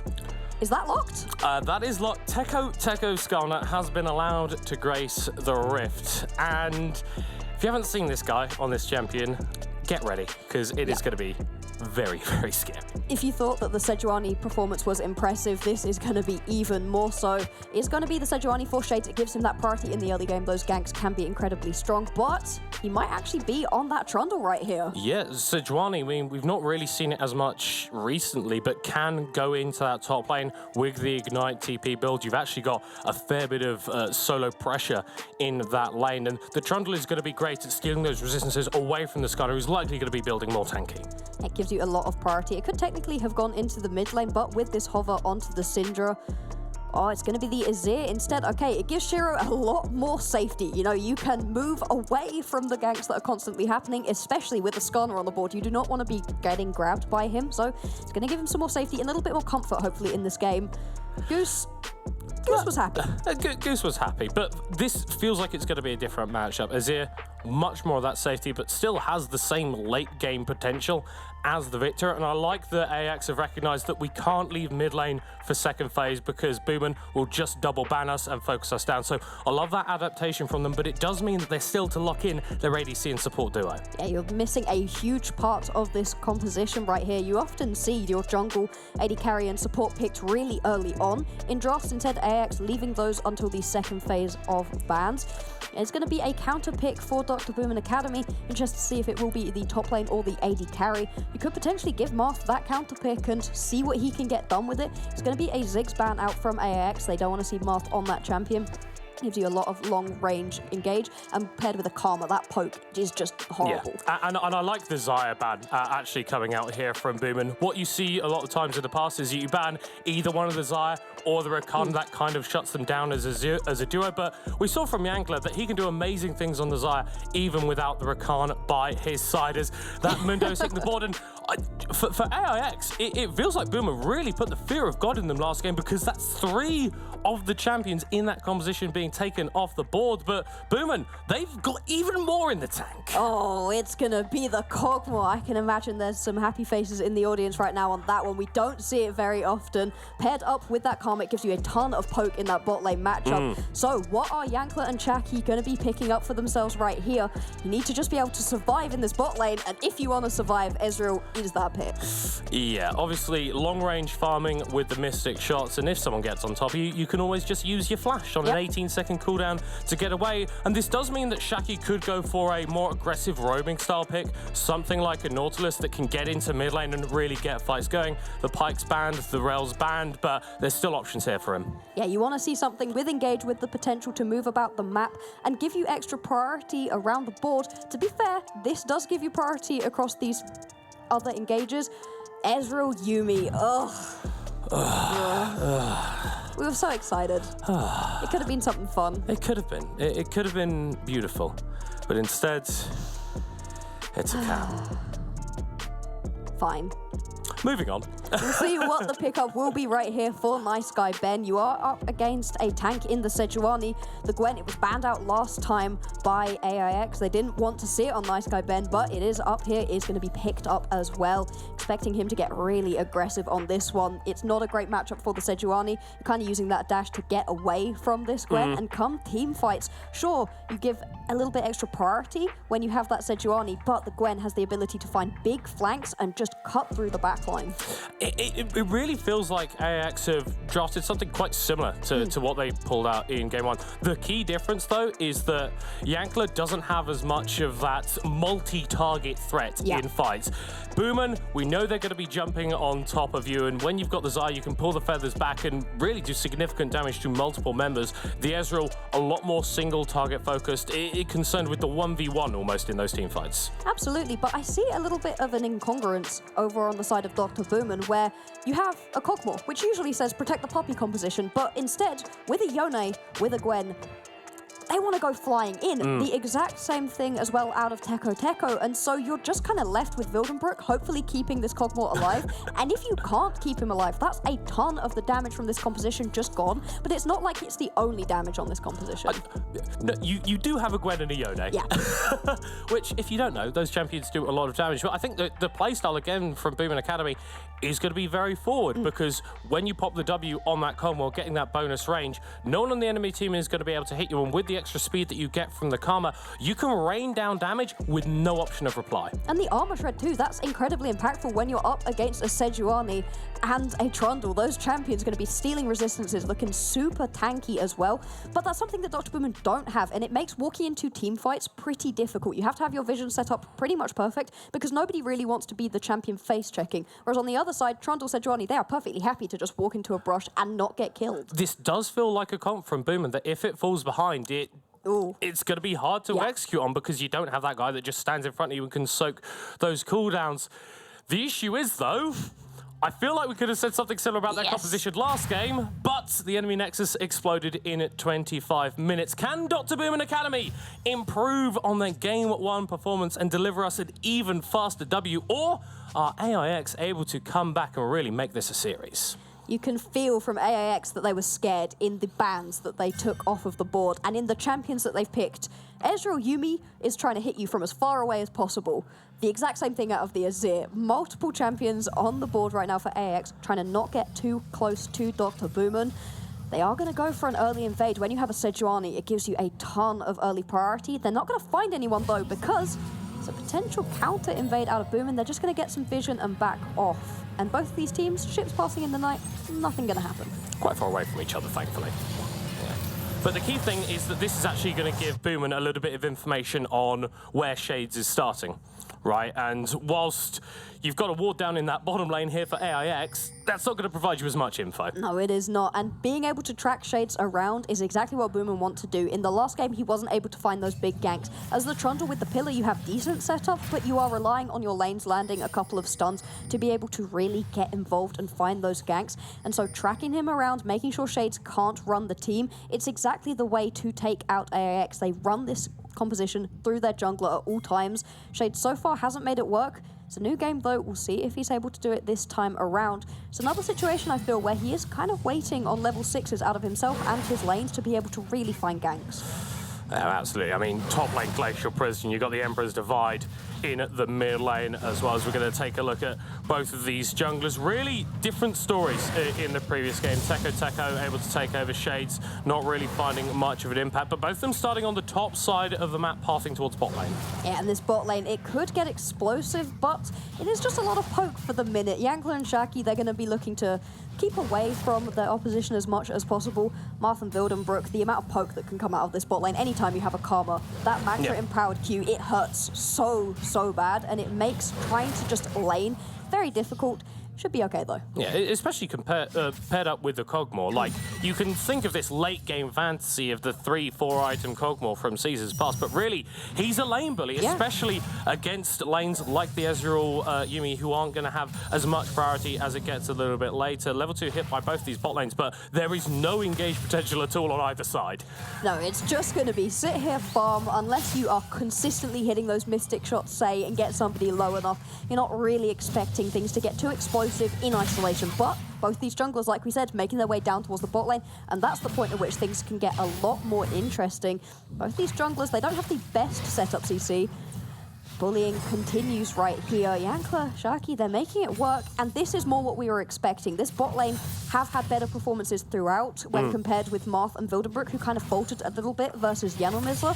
Make this bot lane your priority and find a lane to really play around, because AX, they didn't have a single lane that was really ahead last time. Acrador tussling with Nice Guy Ben, but losing out on a fair chunk of that mana. And I like that you highlight Wildenbrook, because it was mispositions on the Karma that could have resulted in Dr. Boomin actually not even making it to this finals. Top lane, Nice Guy Ben gonna get stunned, taking some fair bit of damage. Acrador will have to take her back there, but he does have the teleport, so he's going to be absolutely fine.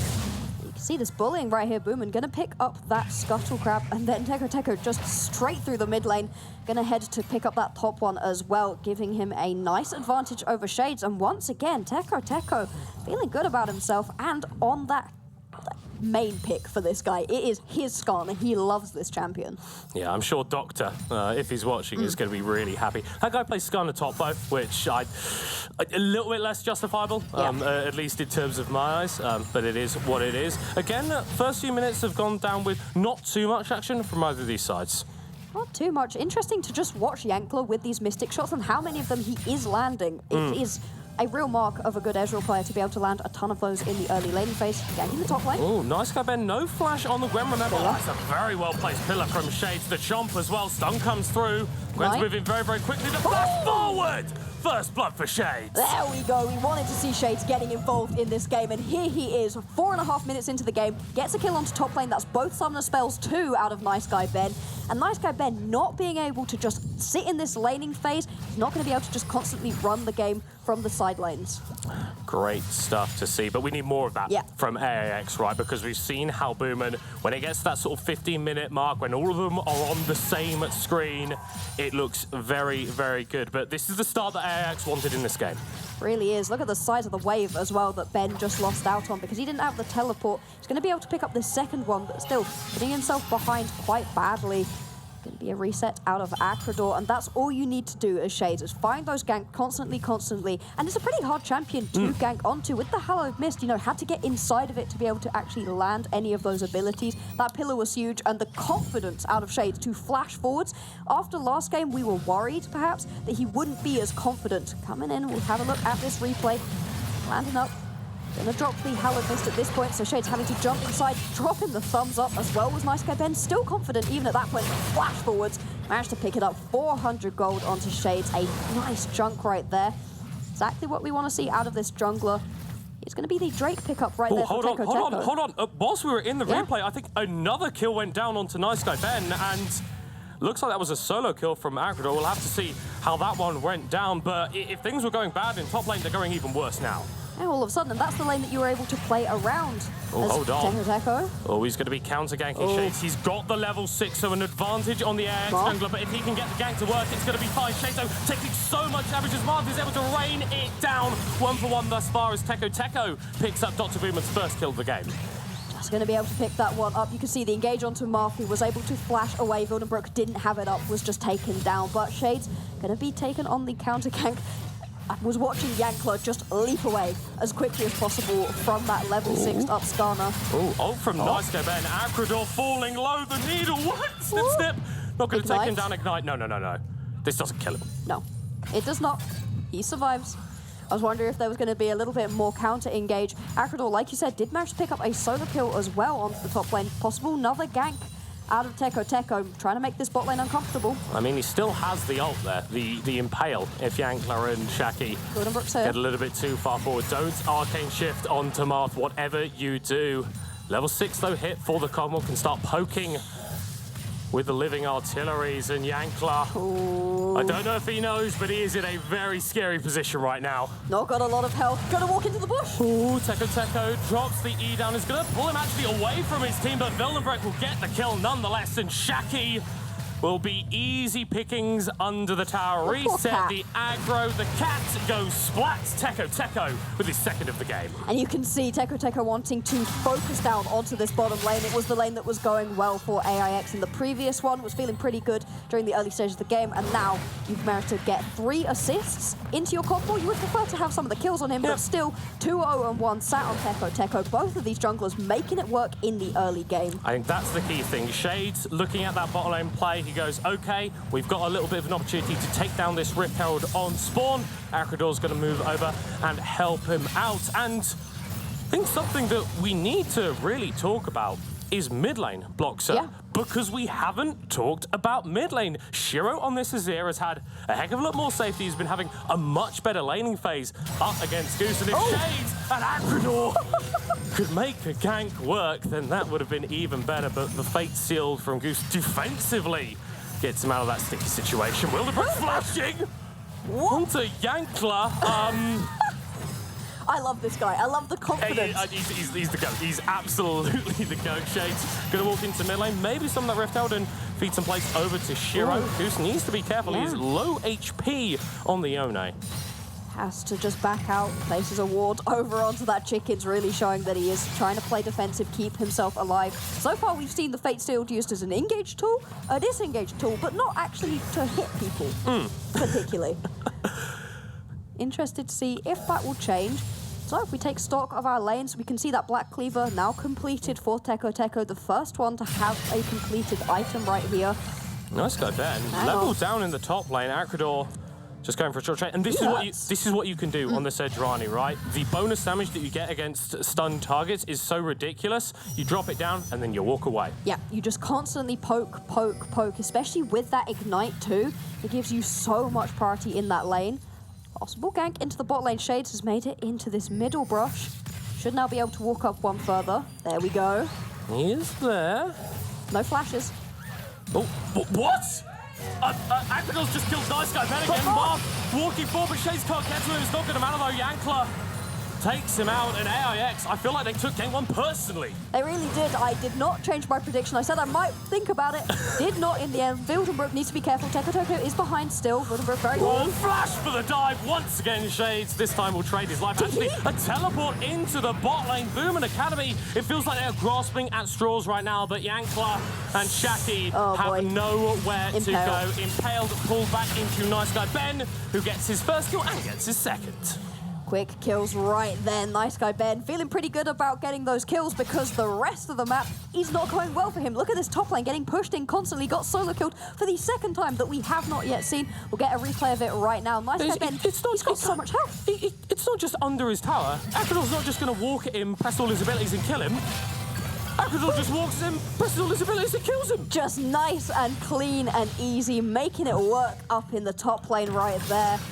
Still though, the fact that Iceberg Ben managed to roam around and get himself 2 kills means that this champion is not far behind. Ben's still going to be in a decent position. His just laning phase not going well. Not at all, but the game, very, very even, right?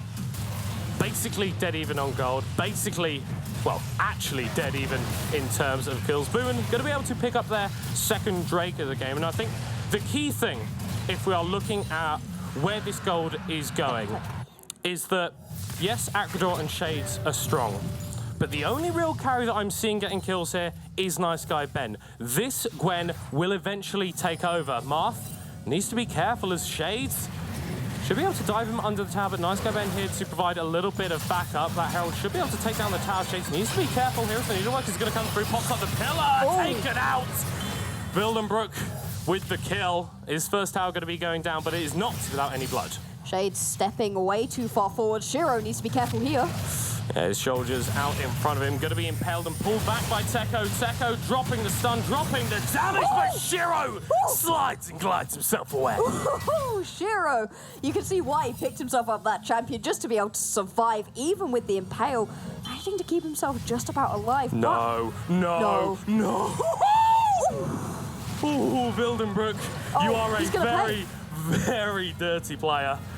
That was incredibly rude, not going to be taken down. Marth a little bit on his lonesome though, without his support in tow. But Yankler and Shaki opt against going forward. It's a 2-level lead for the Cogmore. Yeah, this Cogmore's incredibly strong at the moment, specifically because Wildenbrook's been going and flashing onto people in other lanes, roaming around constantly bot lane. Oh, Acrador caught out in a 2v1, and the Sejuani not enjoying that one bit. Boomin gonna give the kill over to Teko. Teko shut down. There is a load of gold in this Skarner at the moment. And AIX, it was looking really good for them, but they've been over-aggressive in so many situations. Stepping up too far is Shiro, is Shades, now is Acrador, who ends up getting taken down. And you're giving over gold to Boomin that they didn't have previously. We're still sat at an even state. But still, a couple of Drakes in the back pocket of Boomin as well. And sure, it's not the early game domination that we saw last time, but they're still in a comfortable position. Like you said, the amount of gold in this Skarner is pretty insane. But the main carries, you know, the Cogmore, he's up a couple levels. Goose hasn't really found anything at all. They're not in a position to really take this game over quite yet.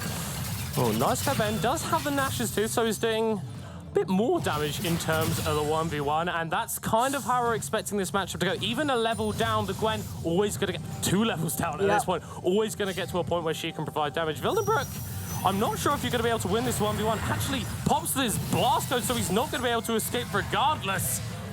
Acrador still being forced back though, and just should open up the tower for Nice Guy Ben. Does indeed. Wildenbrook, he's really feeling himself today on that rail, making it work now.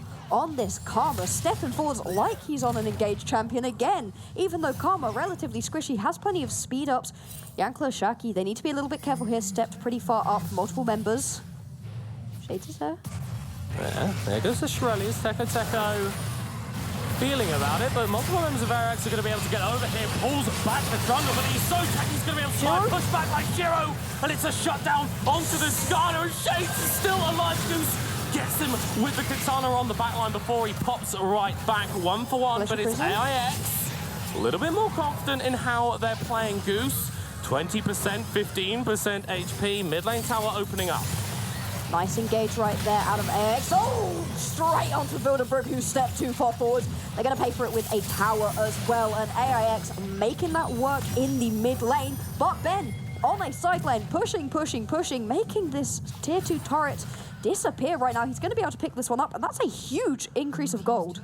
Yeah, he might pay for it with his life, though, as AIX are rotating over. Not a lot of mana to skip and slash himself away. Ghost. He's able to pop the Ghost, but is well and truly on the run. He's going to find Acrador, and this should be another death for the Gwen. 4th of the game, donated over to Shiro. And Shiro having a much better time of it right now. You can see, sat with that crown. They're going to move on to this Rift Herald as well. Tier 2 turrets all available. Bot lane tier 1 hasn't been taken yet for AIX. Even on turrets we are right now. We are even on kills. Tiny lead for AIX. This game much closer right now, and if we take a look at the scaling, it's relatively even for both of these teams. You know, I'm not looking at one team or the other and going, yes, complete outscale. So being even at this point means these Baron fights and these next couple of Drake fights are going to be everything. And there should be a couple of Drake fights because Boomin were already able to take down 2 of those early, and because we've got a Hextech Soul potentially on the Rift, you're incentivized to fight for that more and more and more. So Goose being able to take down this bot lane tower is going to afford them a little bit more pressure, but with AIX being able to step so far forward in the mid, they've got to rotate over to Dragon as well. Have their own jungle this time round. Teko going in right here, gonna impale. He's not got any friends though. Yeah, he's got a fair bit of damage though. With that Black Cleaver, he's just chunking through Shades. He's going to pop the ultimate of his own, and every single member of AIX will catch out the Skarner. And for the second time in a few minutes, Teko goes for an engage, and it results in him dying. Gonna get taken out. It's gonna be the Drake for AIX, stopping that stacking out of Boomin. Top lane is being pushed in right now by Nice Guy Ben. He has the teleport, not choosing to join in with any team fights right now, and shouldn't be able to get any damage onto this inhibitor turret right now. AIX feeling good about themselves. Teko, he went way too far forwards. Yeah, but as has Goose, he's going to run into Shades. Using that Fate still, but going to be blocked by the Trundle. Still has a tower that he can retreat to, but Shiro trying to ensure that he's not going to be able to. Flashing onto the tower once again. It's the AIX play, and it gets them even more kills. Every single time, Shades flashing forwards, Shiro flashing forwards, trying to get these kills as much as possible. And Shiro having a much better game. And this is such a confidence boost for a player that just got bullied last time around. A much better time of it on this Azir. Exactly what he needs to get his mind into this one. If AIX are able to clean this one out and we're sat at 1-1, we really have a series on our hands. These teams are so close to each other. There's still basically nothing in it in terms of the gold, right? And only 2 kills in the favor to AIX. This game still absolutely anybody's. Gonna be the Rage Blade completed right here for Marth. That's the beginning of getting your Cogmore online. You still are a couple of items away from him truly being able to bully people out. Rest of the items that we're seeing, still no Mythic onto Teko. It's not something you need to build particularly early for yourself. The Black Cleaver giving more than enough damage. And he's going tank. He's going for a much tankier build.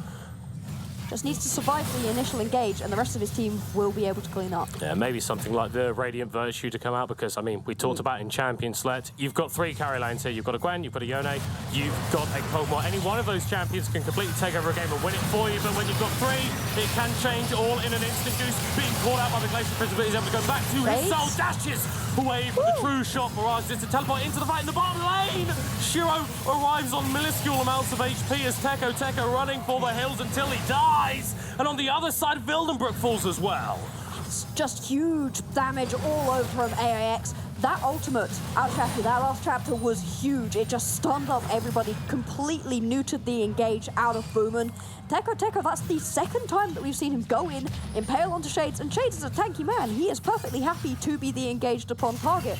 Nice guy Ben, he's getting things done in the side lane, but you don't have the same pressure as on Amundo. Well, now he has to deal with Shiro, who is 2 items himself. Again, Ghost going to be popped, running away, but actually he's being collapsed by multiple members of AIX. Yes, he's got a tower that he can try and retreat to, but I'm not sure he's going to be able to get there in time. Another great pillar coming through from Shades, and it's another great kill over to AIX. And the style of constantly pushing, it doesn't work as well on the Gwen as it did on the Mundo. You're not as tanky, you don't have that same level of priority. Still, you're managing to pull multiple members down towards the bot lane. Boomin see that, move into the mid lane, pick up this tier 1. It unlocks the map for them a little bit more, which is huge because we've got the Baron spawning in 4 seconds time. And that's the crazy thing, right? Boomin, because of these map moves, they've been able to keep the gold basically dead even, despite the fact that these fights have really been going in favor of AIX. And when we get Barons and Drake Souls starting to spawn, I think you need to be grouping up as a 5 for those, because if AIX can find another big fight, then it's not a single tower that's going down. You start losing inhibs, you start losing Nexus towers. It really is. See this Sam's this going to be put down in the mid lane, just constant pressure right here out of AIX. They're looking to get themselves some space to be able to at least move around this Baron and buy themselves some extra vision, take out any that Boomin's be able to put down for themselves. Are going to start this one up, though. Just trying to draw in Boomin, you'd have to imagine. Well, they see Nice Guy Ben pushing out in the bottom lane, so just trying to draw the TP, it feels like, out the Gwen more than anything. But Boomin, they are taking their time. Goose is going to go into the backline. Teco not quite able to find access into that pit. Here does the fake still going to split the fight, but Shiro goes into the backline and catches one with the Emperor's Divide. No one going down just yet. Low HP bars on Build and Broke, when it's Sessadwani that dies. Mark flashing forward to take out the Angela, and Boomin, they're doing it around the Parent Pit, finding 5 kills, losing no one. It's a clean ace right there for Boomin. They're going to be able to pick up the Baron as well, and it's off of a Baron that AIX started. What on earth is this team? AIX were pushing them every single second for 20 minutes, but then Boomin, they just go, no, your time is up, our time is now. The Baron goes down, and Boomin are in a massive advantage, looking to push forward in this game and set themselves up to match points. You can see right here, it's a split engage. The Fate Seal goes wide, but it doesn't matter. No members from Boomin die, despite the fact there are blinking health bars on Bilderberg, on Goose, and Mark is just hitting, and this is what the Cogmore does. Once you unleash that living artillery, he will take you down. 5 members die, nobody from Boomin gets taken down, and straight onto the Baron. And it's not just the kills, it's all the shutdowns as well. All of those fights that AIX were winning, they were just making themselves juicier targets for Boomin Academy. Nice Guy Ben on a side lane once more, but he's got 3 items on the Gwen. He can legitimately do this. Exhaust's going to go down. It's not going to reduce the true damage. Oh, it's what on earth is that champion? Gets 2 kills in a 1v4, and Boomin will push in the mid. They can just move straight into the mid lane, drawing so much in the top lane is Nice Guy Ben. Sure, he dies, but the base is unlocked. An inhibitor going to go down as well, and this Baron buff is huge. Oh, Shades on his lonesome end. We still got, it's only 23 minutes into the game. It was close, but Boomin might even be able to finish this one quicker than previously. Shiro going to get knocked up, pops his crown, the Azir. A lot more vulnerable at this point. He doesn't want to dive in. He can't dive in because it will be to his doom. No! The Emperor's Divide. And AIX's chances of winning are falling apart. Goose assassinates the Azir, but there are enough members from AIX to dissuade the aggression for the time being. Shade's going to get pulled back into Mark, who shreds him apart. And AIX mounting a defense at their base, but they won't be able to hold. A double kill for Marth, and Akrador locked up on the side, chased down by Teco, Skana, Shaki off the board. And it's just too easy for Boomin Academy. 24 minutes into the game, they take down the Nexus Towers, they put themselves to match points. AIX, they had it. They had that game in their grasp. They could have taken this victory, brought us to 1-1 apiece. Instead, Boomin all the way to series point. Off of just, like you said, no. They just said no around that team fight. One split team fight out of AIX, and Boomin take the game. And how must it feel? So bad. After getting annihilated in game 1 and coming back so strong in game 2, contesting constantly with what Dr. Boomin Academy were throwing at you. But then in an instant it falls away. And all of a sudden, you're staring down an 0-2 deficit, and your only chance of redemption is a reverse sweep. You can see it there. See it. Rough time to be a player. Head shakes on all the players, because what more do you do? That was the perfect early game that they could have wanted. You managed to get solo kills in the top game versus Nice Guy Ben. Mid lane is going just fine. Shiro, he's not getting taken out by himself, manages to find a couple kills. You're feeling good about yourself, but just gets to the point eventually where Marth comes online with this Cogmore and starts shredding. It's right here.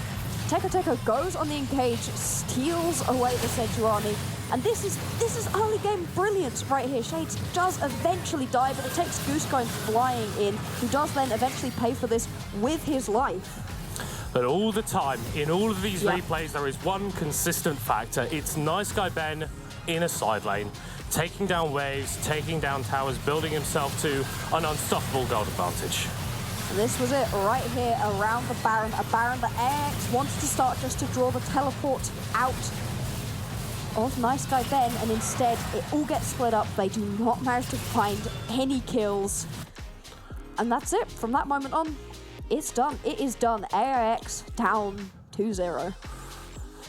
But for Boomin Academy, that's got to feel amazing. Oh, yeah. Right.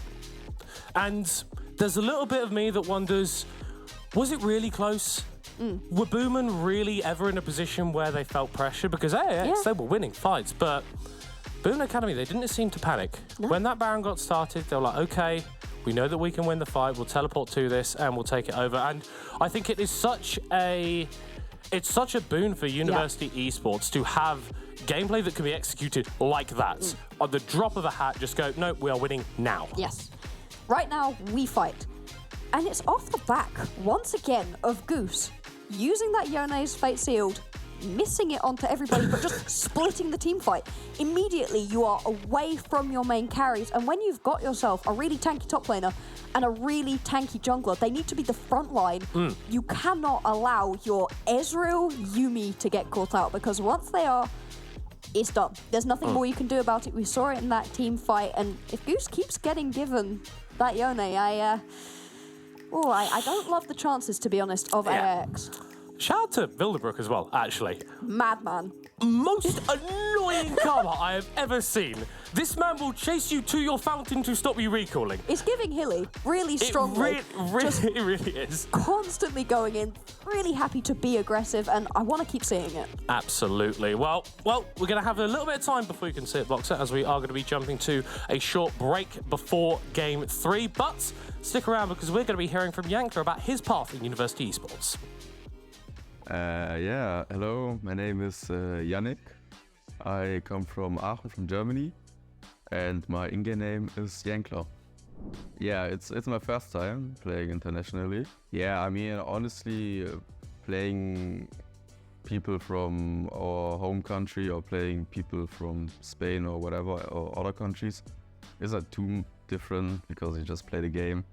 And yeah, I don't have that close of a relation to the other people because I don't know them. It's been a fun time, like getting with the team out of Germany and just going to a new place. Yeah, also meeting new people and just to see what places look like.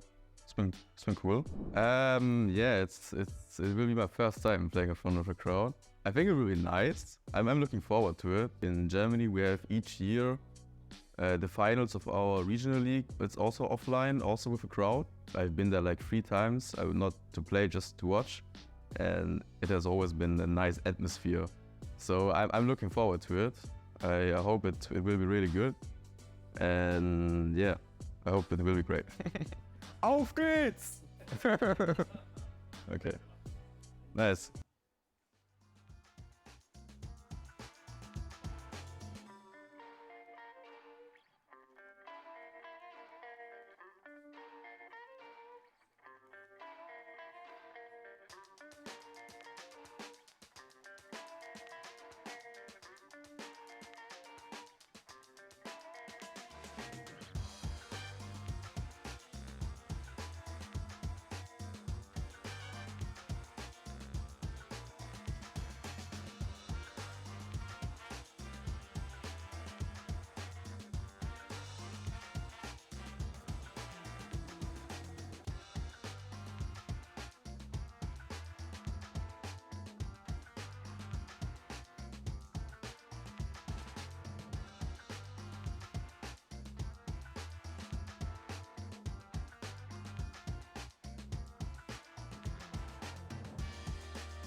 Welcome back. I'm delighted to be joined now on stage here at Confetti X by the fantastic Tom Parfitt.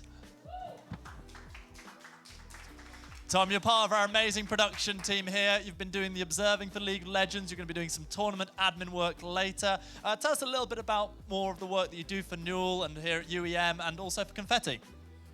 Okay, so at Confetti, we do a range of roles here. Everyone tries to do a little bit of everything, so everyone sort of delves into observing, audio tech, producing, that sort of stuff. For Newell specifically, I've been doing observing for 2 seasons now, I think winter and spring. It's been a really good experience. I do really love enjoying it. I do really enjoy observing LoL specifically. Really fun game to observe. You were telling me a little bit about some of the nuances of what you get to do when you're observing. It's not just moving the camera around. You also like the more dynamic side of things. I know for me, one of my all-time favorite things I've seen on a broadcast with replays is I believe it was a Darius caught mid-air in trying to do a guillotine as it was caught in a Victor gravity shield. Is that the sort of thing we're going to be seeing a little bit of more of with our replays, both at this event and in the future from you? Yeah, I mean, today I've been operating off something called League Director. It lets us do real close cinematics, so if I can get anything funky, I'll make sure to get it on stream. It'd be really nice to get the sort of really close, nice cinematic replays for the broadcast today. But if anything comes up, I'll make sure to get it. Yeah. Amazing. In terms of your current development, you're currently doing a BSc Esports production here in Nottingham. You're in your first year. How are you enjoying that course? How's it been going so far? Yeah, no, it's been brilliant. I think I sort of found my place. Really fun course to get on. Obviously, the facilities here are really good. We have really supportive teachers, and sort of everyone here is really nice. You can sort of go and talk to anyone, they teach you anything. Everyone's really passionate about broadcast. It's a brilliant place to be if you love broadcast. Speaking of a brilliant place to be if you love broadcast, you're backstage. You're going to have to rush off in a minute back to the production room. What's it like being up there with all the monitors, the whole team working together? It can be a little bit stressful sometimes, but sort of as we get into the broadcast, everyone finds their place. It becomes a lot more organised. Everyone is having a lot of fun while doing it, and you very much become a team while you're up there. It sort of molds into a very smooth broadcast after that. Really enjoyable place to work, but a little bit of high pressure sometimes. Understandable. With that high pressure, do you still get to enjoy the games that you're watching, like the 2 we've seen so far? Any particular favourite moments from the last couple of games we've watched? Ooh, really, I did like that Baron play last game. Really big fight there, especially with the TP from the Gwen, I think it was. Can't remember exactly. But yeah, we do find ourselves up there, especially observers. We're always like watching our game, rooting for teams part of the time. And especially when interesting plays come up, we're always like, it can get very hype up there as well, as working. Yeah. All right, well, I know you need to rush off, get yourself back up into the production room, so I'm going to let you do that in just a moment. And I am going to say one last time before we throw over to our casters, do remember to join in the conversation on Twitter, hashtag AEUM2023 if you want to be involved. Go to @UEMasters on Twitter and go enter our competition. A retweet and a like of that account will get you entered in as long as you do it before midnight UK time today, and that will be drawn tomorrow before midday. You might have a chance to win one of those fantastic t-shirts. Speaking of fantastic things, here they are, our wonderful casters. It's Middlecott and Black Bloxer. Thank you very much, Sam. I'm a little bit offended that you didn't say, speaking of fantastic shirts, because I feel like we're kind of rocking it here. But great just here from Tom there, honestly, because I think with esports, it's really easy to just think, okay, it's the casters and the players and then not much more. But there's a whole team of people making sure that all of this works and making sure that we're able to put on this production and that we're able to see what Boomin Academy have been doing to AIX, because honestly, it's been gross at points. It really has been. That teleport Gwen play, he was absolutely right to turn that team fight just to completely finish off the game for Dr. Boomin. Really impressive. And Dr. Boomin, first game, it was a stomp from the beginning to the end. 25 minutes, just done. This game, we got into about 20 minutes into the game, and it was dead even. Baron play. We're feeling AIX. They're looking really good. Found solo kills in the top lane. Bot lane's going well. Mid lane, Shiro's been having a much better time of it. And it's over. Yeah. And it's so frustrating because we want 5 games. I'm sure you in the audience would like 5 games because these have been really explosive matchups. I want to see more of both of these teams, but with the just complete momentum that Dr. Boomin have right now, do AIX have it in them to bring this one back? I don't know. I think probably the only people in the venue right now who don't want to see 5 games is Dr. Boomin. Because it's been dominant from themselves. And I think AIX, we like what we saw from them in the first 20 minutes of game 1. Despite the loss and despite how emphatic it was at the end, they were keeping pace on an individual basis. And I think the draft that they actually went for was very, very smart. Early rotating stuff like the Trundle, stuff like the Azir, to make sure that those lanes didn't go as disastrously as they did in game 1. It was really smart. I liked the way that AIX came into this game. Hey, we lost kind of everywhere, so let's not do that this time around. Let's find ways to get into this game. The Trundle pickup especially, it was so effective, constantly flashing forwards. I really don't know if Shades had his flash up for more than about 30 seconds at a time before he was flashing into somebody, getting that kill. Those pillars were immaculate as well. And that early laning phase, it went so well. Unfortunately, though, there was this little thing, this little Cogmore in the bot lane that eventually got some items, a Gwynsu's, you know, and then he just shredded. And it just, once that Cogmore got online and got one good team fight, it was just over. Like, sure, the Baron got taken, and then there was like 3 minutes until the actual game ended, but from that point on, everyone knew it was done. Yeah, pretty much. And for AIX, that means that in game 3, the early game's got to go even better, because we've seen that being even with Dr. Boomin Academy, it's not enough. 20 minutes, not enough. Nope. You've got to get one of those lanes so far ahead that they can really start to take over the map. Whilst there were won fights for AIX, it never felt like there was an individual member of that team that was so strong that they could go for 1v2, 3, 4 outplays like we saw from Nice Guy Ben towards the end of that game. Exactly, sure. Nice Guy Ben got solo killed a couple times by Akrador on the Sejuani, but Sejuani is not that carry. Unfortunately, that's just not going to be the carry. And sure, the bot lane was doing pretty good. Ezreal Yuumi, though, again, while they can carry pretty effectively, it takes a long time to get there. There was plenty of engage on Dr. Boomin to get on top of that Ezreal and make them uncomfortable. And Azir 100% can be that carry, but Shiro, he was not at that point yet. We were not at that level of the game right now.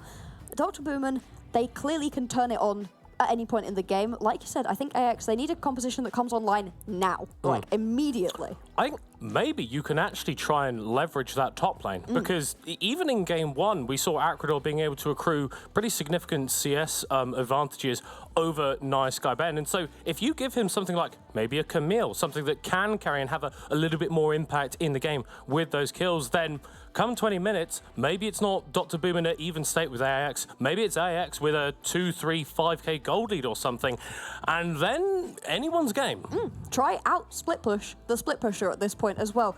Could well be the way forwards, because Nice Guy Ben, he is constantly on that sideline, and it can get to a point where constantly playing 4v5s just doesn't end up working out for you if AX are far enough ahead in other lanes potentially. I could also see a scenario right here where Akrador takes something like a Shen, something that you can be in the top lane with and then get to your team quickly and teleport back in order to not constantly lose turrets, because when you're just bleeding pressure in the top lane, it's so difficult to play the team fights.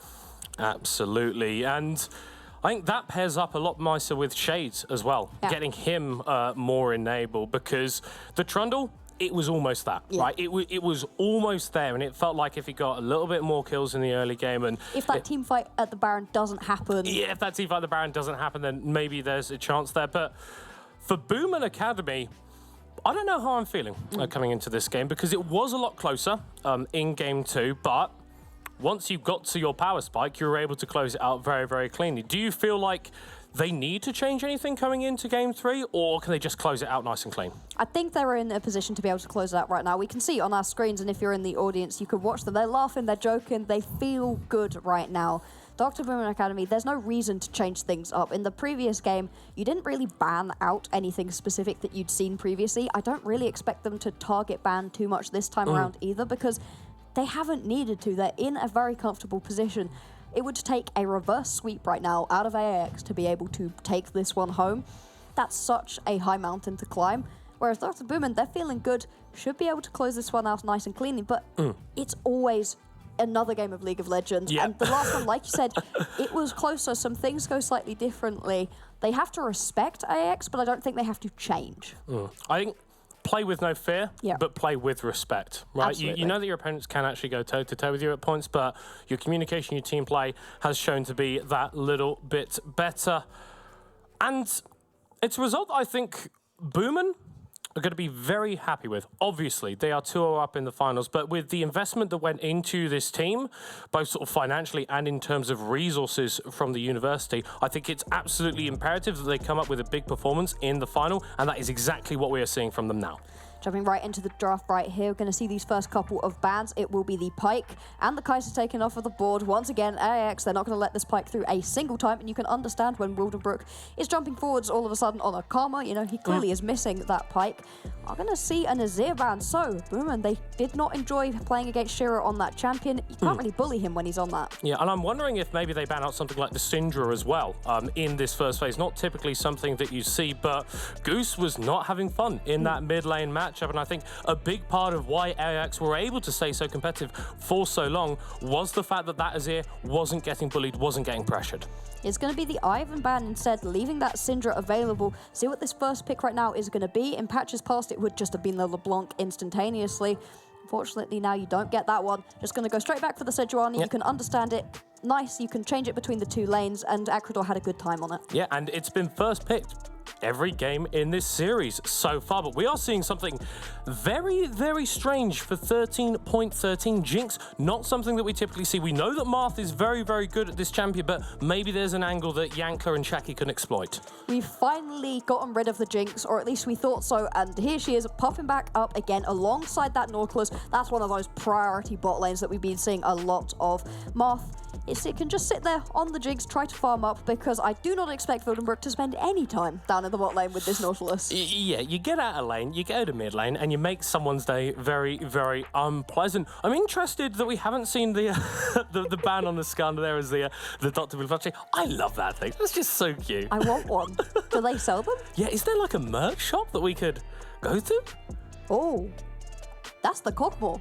That's the Cockmore on AIX. Gonna pick that one up, and I love the idea. Yankler, Shaki, they're gonna take themselves one of those big bot lanes that we see all the time. Cockmore Brom, it's super safe, and once you get into the late game, just shreds. Yeah, you've got fight potential because of the concussive blows and the extended range of the Cogmore, and then once you get into that late game, like you said, Shaki is just going to stand in front of Yankler and no one is going to be able to kill him. Teko is traditionally a tank player, but every so often he likes to pull out the Shaco. He really does like that Shaco, and hey, you can stand in front of this Cogmore as much as you want as Shaki, but with that champion, you can just jump into the backline. Yep. Shaco is so good at getting backline access. Oh, Bloxer. What have you thought? You say Shaco, I say Shaka. Uh-oh. Irreconcilable differences on the We're going to have to fight to the death. Has to happen. But we were talking about the Syndra potentially going to be banned out in the first phase by Boomin Academy, but because we haven't seen a mid lane locked in for AIX, they're going to put some focus in the second phase on that pick. Gwen. Getting rid of that Gwen immediately. You do not want to see it. It's got a decent time into the Sejuani. We saw there were plenty of solo kills up in the top lane, but eventually comes online. And there's no reason to have to deal with it if you don't want to. Victor and Syndra taken off of the board right now. Shiro is still going to have the ability to get onto something else a little bit further back, you'd expect. He's played a little bit of the Corki recently. It could be another potential option. You're really interested to see what Shades takes. Does he want that Sejuani right now, which can give you a lot of gank priority, or does he want to get a little bit more aggressive? We usually associate Shades with getting much more aggressive. The Kindred, that's one of those picks that he picks all the time. Ooh, wow, Mundo as well. Is respect. Yeah. Game 1, it was the Mundo with the perma-split push. Game 2, it was the Gwen. AIX is saying, nice guy, Ben. We really hope you don't have a third split-pushing champion. Zeri gonna be locked in, and this can go mid or top.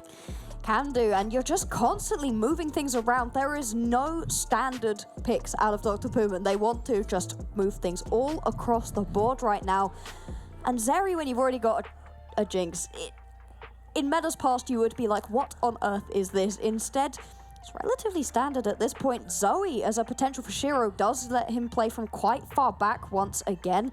Final lock-in, we're expecting it to either be a top lane or a jungler, unless something really weird is going on with AIX. I'd expect it to be a jungler, to be honest, Shades.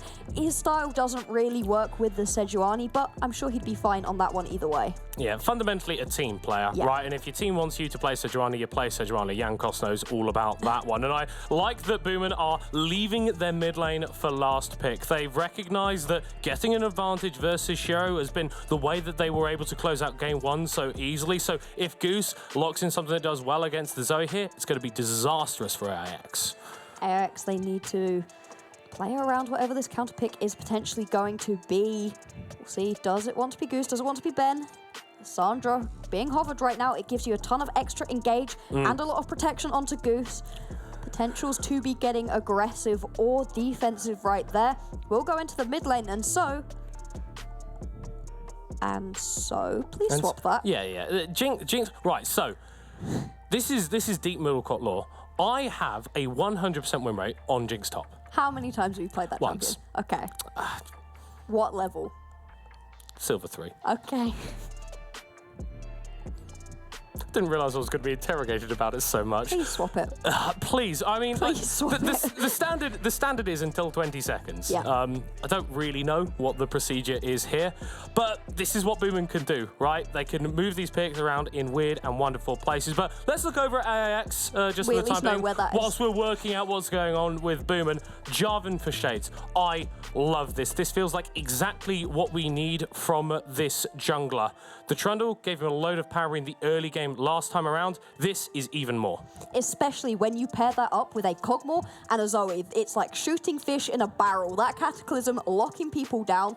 It's relatively difficult sometimes to hit those Zoe Qs and those living artilleries out of the Kog'Maw. Not if you're sat in a Cataclysm. You cannot move. It makes it so much easier. And like you said, it's the kind of champion that Shades loves. Constantly ganking, gives you a ton of pressure, can get onto these Drakes by himself or with the team. It's exactly what we want to see out of Shades, and he needs to have a ball-out performance right here. They're down by 2 games. This is the final game of this finals.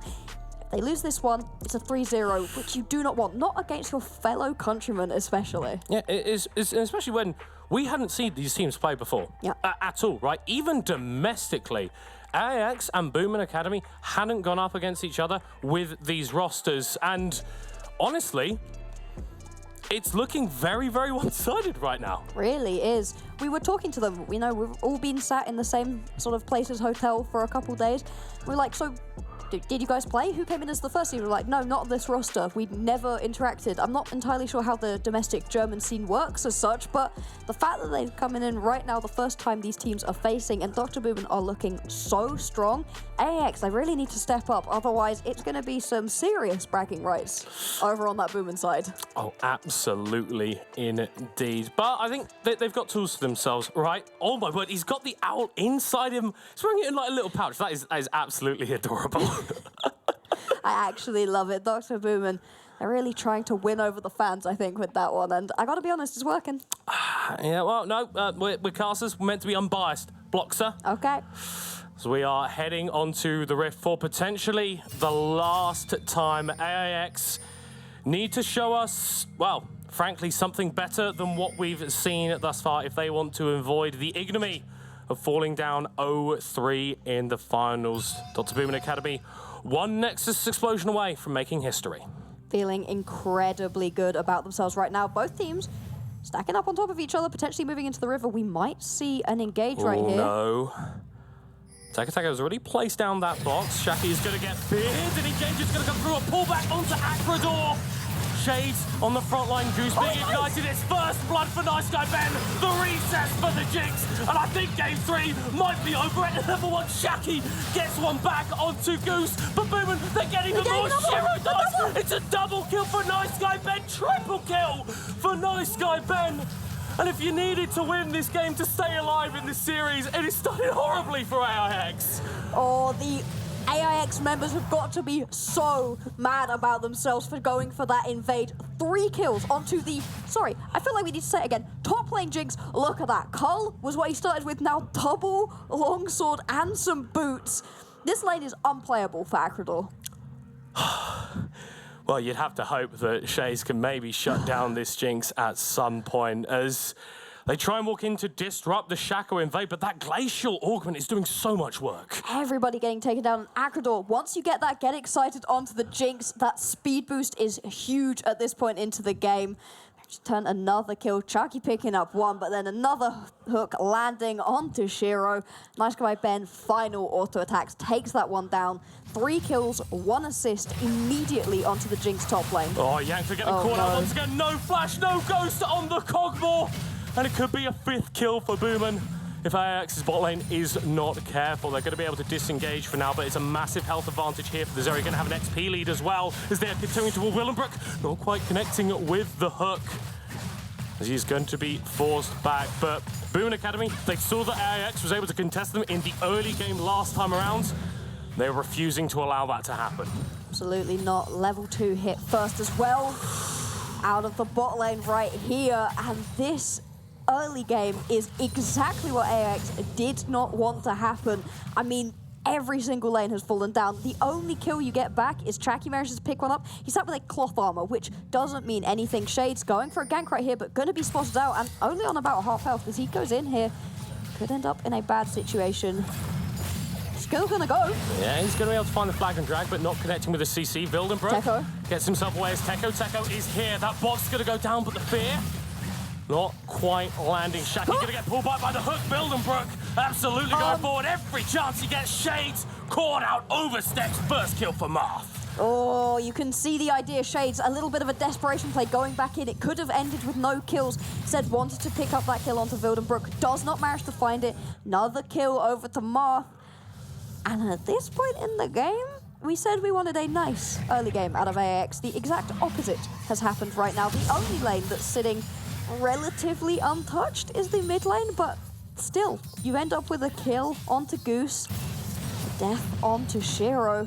Taking stock, about 2,000 gold lead right here. Potential gank towards the top lane. Nice guy Ben still has the flash, but there is a lot of CC potential. Instantly going to use it, dodges away from the flag and drag. Acrador going to hit him with the stun, ignite, drop down, the Jinx shut down. That one goes over to Acrador. You can see even with the flash, although Yanklo getting dove right here. Oh, very, very low, pulled back by the hook. Techo going to drop the ignite, Marth going to get the kill. Going to be able to pick that one up nice and easily, and the second that Shaki is not there, Yankler just gets immediately dove. Another kill over onto this Zeri. And Zeri's not the champion you want to feed kills over to. Be honest, when it comes to AD carries who are pretty good at just running through team fights, it's Jinx and it's the Zeri. And you've now got both. Shades waiting in the wings. Nice guy Ben just trying to get back to lane. Acrador is going to take tower aggro and a fair bit of damage for himself. Jinx with the rocket should be able to clear out this wave. So AX maybe a little bit more risky for this dive than they would otherwise plan for. Acrador is going to start off with the aggro. They're not quite able to get the last hit onto Nice Guy Ben. 1 for 1 on the dive. Not a clean dive either, and it really needed to be. Goose does get solo killed right there by Shiro. So that's a lane that is working out. There we go. There is a point of pressure right here for AIX. They need to be making this top lane work to shut down Ben. Sure, I don't expect him to be split pushing constantly on the Jinx, although knowing Ben perhaps. Not getting that clean dive off though. It's so bad right here. He's up by about 8 CS, which at this point is pretty big. But if we're talking about big CS leads, look at the jungle right now. Shades is having to gank to try get his lanes back in a good position. Techo's not having to. He's just farming up. He's up massively.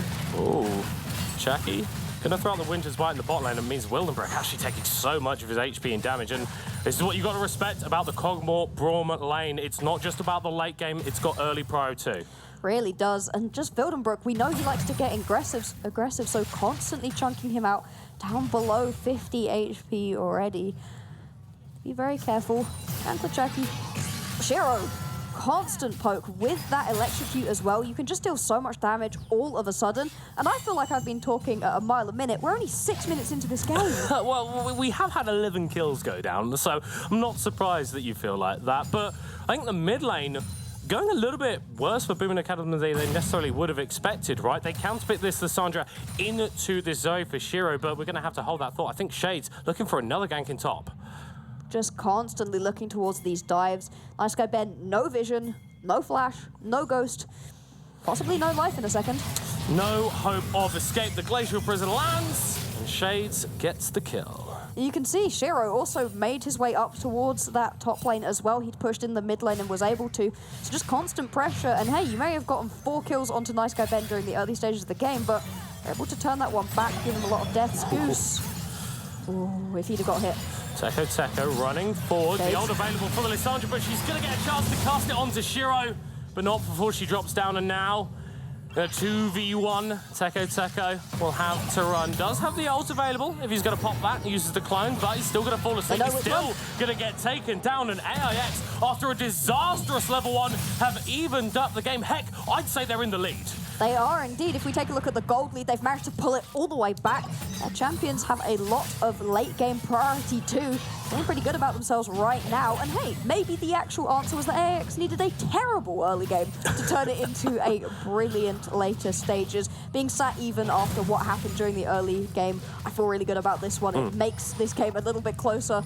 Would have been sad to see game 3 just be a complete stomp. And Shades, we loved the J4, and he's making it work. Constant ganks. Yeah, and it's really this mid-jungle duo. Not really a duo, because it feels like they haven't interacted maybe as much as they otherwise would do, apart from that play in the mid lane, but they're finding priority. Teko hasn't been able to completely take over as Shades has pulled it back, and Goose is in possibly the biggest deficit that he's been in so far this series. I feel like I've seen this one before, as Shades once again looking for a gank onto Nice Guy Ben. Acrodor is pretty low though. Yeah, guys, I'm just going to put it out there. I don't think that Jinx top is a very good idea. No. I would agree with you, to be honest, especially on Nice Guy Ben, who constantly wants to be getting aggressive in the laning phase and then split pushing. The Jinx too squishy, too easily ganked. Also, where's the vision, Ben? There is no vision at this point, and by the second gank, you expect that it's going to keep happening. By the third gank, maybe you place a ward. By the fourth gank, come on. Yeah, as George Bush famously once said, fool me once, shame on me, fool me twice, you won't get fooled again. And that's definitely how that one goes. Nice Guy Ben is living that philosophy, but the other AD carry for Booming Academy is doing well, right? Martha's already got that static shiv, has got a pretty significant CS lead over Yankler as well. You can see why, though. Yankler, he's hovering up towards this mid lane, looking for a potential play. Shiro. Well, Wildenbrook on the roam is going to catch out the Zoe. Goose dropping the ult as well. Teko here too to the party shutdown. Big gold for the Shaki flashing over the wall straight into Goose. I'm not sure that was a particularly smart idea. Gets a knife in his back. Another kill for Teko. Teko's immunes away from the flag, and Dragon Acrodor, he's got another solo kill onto Nice Guy Ben. Yes, he does. Ben is not having a good time, but he got solo killed previously and still managed to get out. Wildenbrook just about going to miss out on that hook. Lots of pings going down towards the bottom lane. We've seen Yankler get dove already. There's a potential to do that again. Instead, they're going to go towards the Drake. We are 10 minutes into the game, and this is the first time anybody's even looked at the Drake. Too busy farming kills instead. Should be a relatively clean pickup right here. Yeah, it's going to be nice and easy for Teko to grab this one. Although Shades is in the area, you don't have Jackie, you don't have any priority in the mid lane either. Okay, Bloxer, so we have reached a moment of calm in this game, and I do say a moment because I feel like we're going to be fighting very, very soon. Who's actually feeling happier with how this early game has gone? What? He's fine. He's not fine. Yankler popping the ghost. Oh, Wildenbrook ignited, taken out there. First kill of the game for the Cogmore. It's going to be very big, and I'll tell you what, if he didn't get interrupted by that box, I'm sure he would have gone for even more. Nice Guy Ben moving into the mid lane. Shiro flashing away. The auto still going down over the wall. And he's gone. He is out of there. Shades dropping the Cataclysm onto Goose. But the stopwatch into the flash, into the ring of frost means Nice Guy Ben gets turned around on. Shades on a rampage. Does he have another flag and drag? He could keep playing. Instead, just going to back away. Shaki going to jump onto Goose. I'm not expecting him to go for this kill. Could potentially with the ignite, didn't have it up. Said Goose going to jump away. And I'd say AX are feeling pretty good about the way that this early game has gone, because you have a Jinx in the top lane. It doesn't give you that much during your big team fights. And so the Jinx constantly being shut down. Sure, she's still picking up kills, dealing a lot of damage, but come these big team fights, I think it's going to be a lot happier of a position for AIX. Just going to pick that one up off of that last rocket. And Shade, he looks like he's just going to get run down. It's an excited Jinx, gets stunned up, goes in toe turret shots as well, because unfortunately right there, Nice Guy Ben, he stepped too close to the turret. Too close to the fire, and he got burned. Hold on, we're straight on our replay, straight into more action. Shades getting a little bit of a fear onto his back, as I'm sure that's the clone from Teko chasing him down on low HP. Talking about low HP, Nice Guy Ben really not enjoying Zoe as a champion. More fighting potentially in this mid lane. Shaki's now roamed up to join. Tekateko does not have... Oh, hook. Got a flash. The Sleep gonna go down. That's a lot of damage. Onto Norris, he flashes forward for the passive auto. Teko with no mana is completely out of their mark. Flashing over the wall, dropping the ult, dropping the damage, dropping the kills. And members of AIX falling off the board. With priority in the mid lane, this is surely plates going over to Martin Goose. That's a huge amount of plates into two of the main carriers. Acrador by himself in the top lane, just going to be able to take this one out. And so many of these champions are in completely the wrong lane at all times. Top lane, Acrador, that's a 50 CS lead. Well, I mean, he has killed Nice Guy Ben a lot. I do wonder if we could have a little bit of a look at the goal difference between those two champions right now, because it is a relatively even game state despite all the action that has been going down. AIX finding a small advantage, but we've seen in the past that a small advantage, an even state, is not enough against Boomin. Is not indeed. You can see Shira and Shades. It looks like this play is over, but Goldenberg steps up just a little bit too far. Gets hit with that Drowsy, and once you get hit by the Sleepy Trouble Bubble, the burst that can come out of a Zoe is huge, and it looks like it's going to be a brilliant fight. Even with Goose joining, it's not that much, but instead it's Martha leaping over into the backline, managing to take out multiple members, and this Zeri is the main threat right now. Sure, the Jinx is strong. Sure, you've got a Lissandra in the mid lane who can get work done, but Marth on this Zeri is so difficult to lock down, and it's absolutely huge with... He's got a Night Harvester. This is 2,000 AP one-shot Zeri. Yeah. That's what it's all about. It's getting on top of someone and just completely removing them from existence. You don't need another AD carry. You've got a Jinx in the top lane. Why would you put that there? Instead, you're going to go towards that AP. Leave the Lissandra to just be dealing a little bit more burst damage. And I feel like the story of these games has quite often been for Boomin. Lots and lots of violence on the top side of the map, but Marth turns up to a team fight, silently ahead, silently in the lead, and makes it happen for his squad. Does indeed, and when you're on this Zeri, it's such a strong pickup in the meta at the moment too. A ton of priority. It's going to be that Rift Herald for Dr. Boomin. AX is going to pick up the Drake instead. It's now one apiece. We're sat even on gold. Yankler going to be able to take up this turret actually, so going to be in a decent position. Mountain Soul as well. That gives you some extra walls to leap through as that Zeri, but more than that, it extends the range on that Sleepy Trouble Bubble for Shiro. It's the perfect rift for him. Absolutely. Even more ways that you can get hit in the face with lots and lots and lots of damage. Yankler maybe getting played onto by Goose as Teko was moved over. Ghost used by the Cogmore, but he's going to flash directly into the box. Teko having to take him out with ease. Goose going into his own Glacial Prison to buy a little bit more time. Flashing away, trying to claw himself out of there, but goes straight into the bubble as Teko ignited and taken down, but not before he can get Shaki. It's 2 kills for Acrador in the play as the clone is still causing chaos, but not going to cause any more fatalities. 2 apiece right there in the bot lane, and this game is even. Nice Guy Ben, though, he's still on the side lane. He's still pushing. Going to be able to take this turret too. No. He's moved. Okay, he's fine. Oh, he's like full HP. He was never going to kill him. Oh, I was really expecting somebody to be low health on the end of that rocket. Instead, just going to go wide anyway. Potential onto the mid lane. Marth needs to be careful. Don't get hit by a Sleepy Trouble Bubble because, sure, Marth is strong, but one Sleepy Trouble Bubble into Paddle Star combo, and that's most of his health bar just gone. It's the thing about AD carry. You can build as much items as you like, but none of them give you HP, none of them give you armor, none of them give you magic resist. None of them are going to prevent the Zoe from just completely removing you from the Rift. And Bloxer, this has been a bit higher tempo than Game 2, but the picture that is being painted is looking very, very similar. Flash 4 from Shiro, but Teko hidden out of vision coming over the wall prevents the Zoe from capitalizing off the bubble. Right now, we've got 3 minutes on the next Drake, 2 and a bit on the Baron. We saw a big Baron play out of AX completely ruin their game the last time around. This one is so tense, but it doesn't feel like these teams are scared of each other. You'd expect AX to be worried about this game. It's the last one, potentially, before they get taken out 3-0, and instead they are playing at full speed. And I love the confidence that they're showing right now. Sure, the early game kind of forced their hand. Goldenberg? He's actually been one of the calmer champions in this game. Oh, top. Okay. Okay.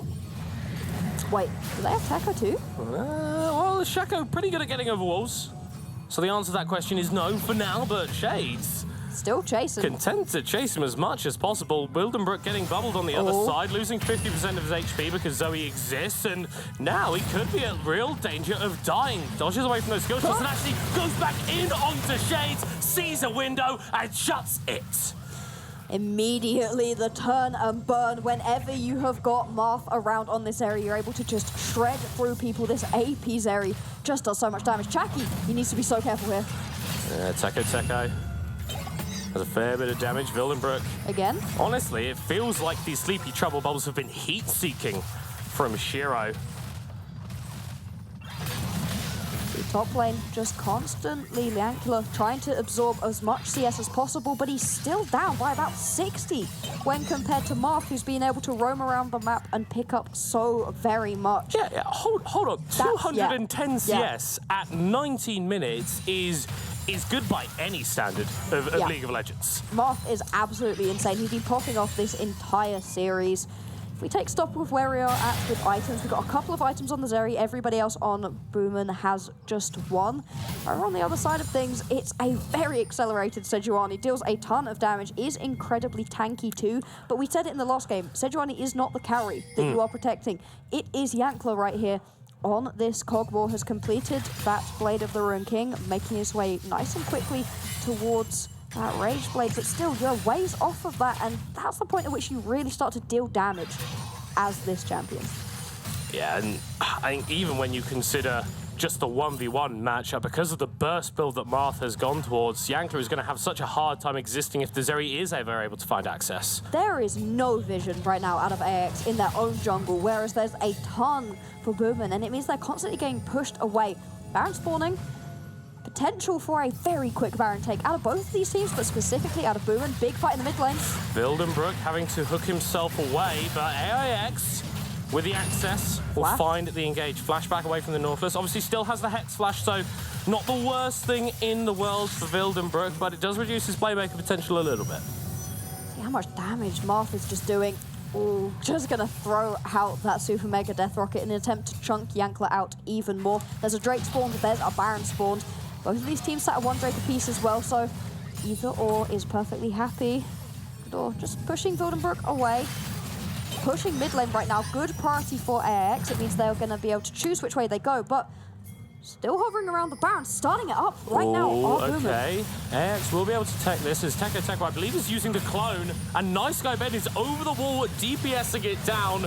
Shades is going to be able to get into the pit in time, surely. Yeah, 6,000 HP on this. Boomin will go, actually, we're not going to take the Baron, and instead AX will go, hold on, we're going to pick this one up. Drowsy, but Goose gets it just in time to find the engage. Shiro goes down, Nice Guy Ben is going absolutely mad into the backline, but Marth is providing all the damage that Boomin need.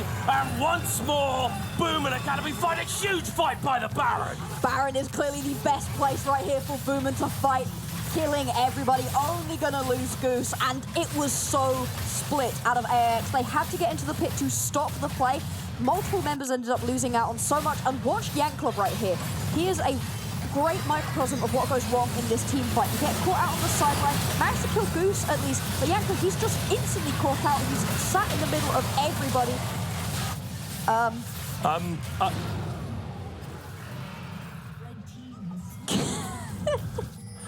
I'm done, Blocks. I don't know anymore.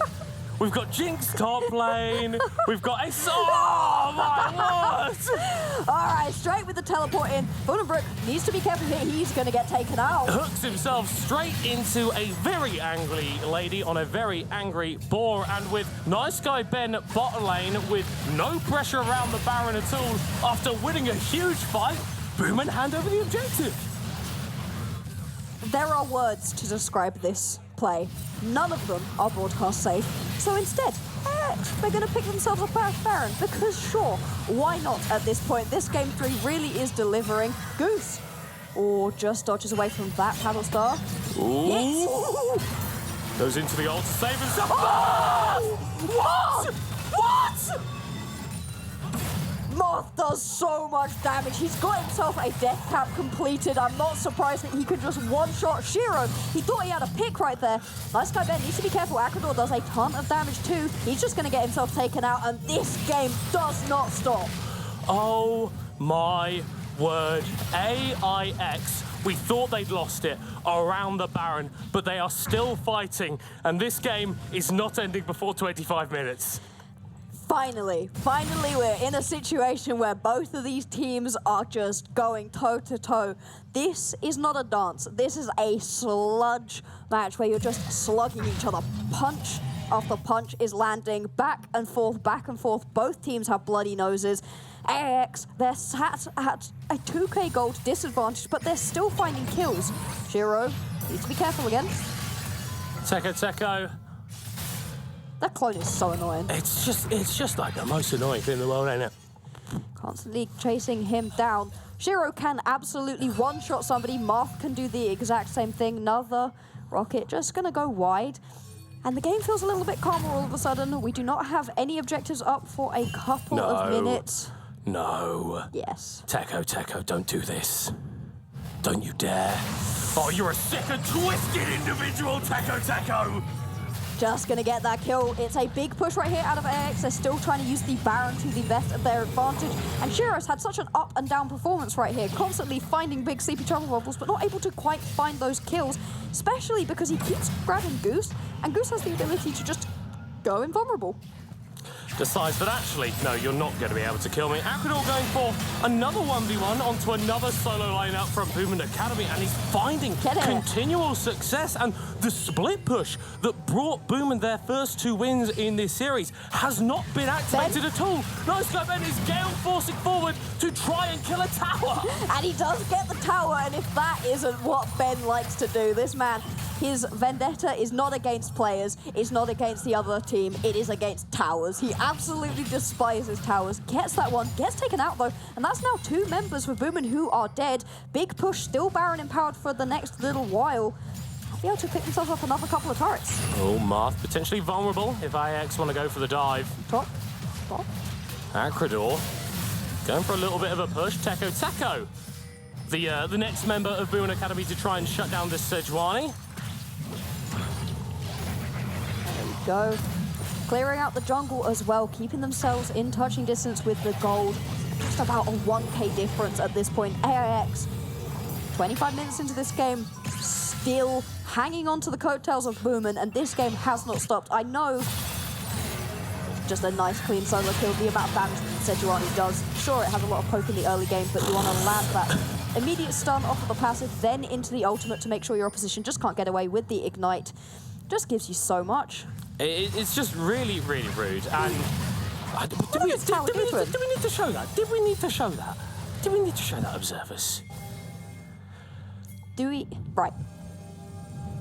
I have to say it. The fact is, we don't have UNIVERSITY in this finals, but it feels like we have UNIVERSITY in this finals. I knew you were going to bring up UNIVERSITY, The way that they're playing! This is 100% UNIVERSITY style. Hook lance. Yeah, well, this is Willenbrook style. It's throwing out the dredge line every single time he can. Death charge onto Yankler as well as teleports coming through from multiple members. Drowsy on the backside. AIX to split up. Shuri's being focused down. Teko. Gonna fall. No, that's the clone. Martha's legendary. And it's another mid-game team fight. It's another victory for Boomin. And this is huge right here. You've got dead members for 30 seconds on AIX. It's just Akrador sat around trying to keep his team in this series. I don't know if it's going to be enough though. Double AD carry, you're able to do so much damage. I mean, look at the death timers. It's 24 seconds until Shiro's up. It's 24 seconds until Yankler is up as well. And Boomin Academy, yeah, it took them a few minutes longer, but it's still just as decisive. Akrador providing the last bastion of hope, the last bastion of defense for AIX Schwer. But Dr. Boomin Academy will sweep them aside. The respawns are coming through. Do they want to end? 3 seconds until Shiro, 3 seconds until Yankler come up. Wilderbrook missing with the hook, and Boomin Academy will not be able to end just yet. These big team fights are consistently 100% going in the favor of Boomin. It's the picks that AIX are able to find. Akrador on a side lane, somebody stepping too far forwards. That's a Medjai's. Oh, and that's a sleepy trouble bubble. Super Mega Duff going to go down. Wilderbrook hooking forward. Shades! One shot by Marth. before he could even find the CCE. Teko, big nuisance on the back line, stun onto Shiro, and that's it. Yankler, the last one, focused down Mark with his 11th kill of the game. And Dr. Boomin Academy are your 2023 Amazon University Esports Masters champions. What a final game.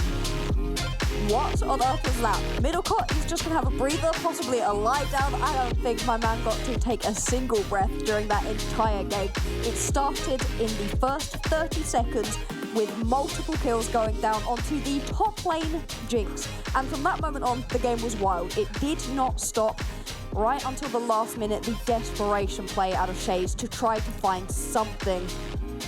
None of these games went to 30 minutes.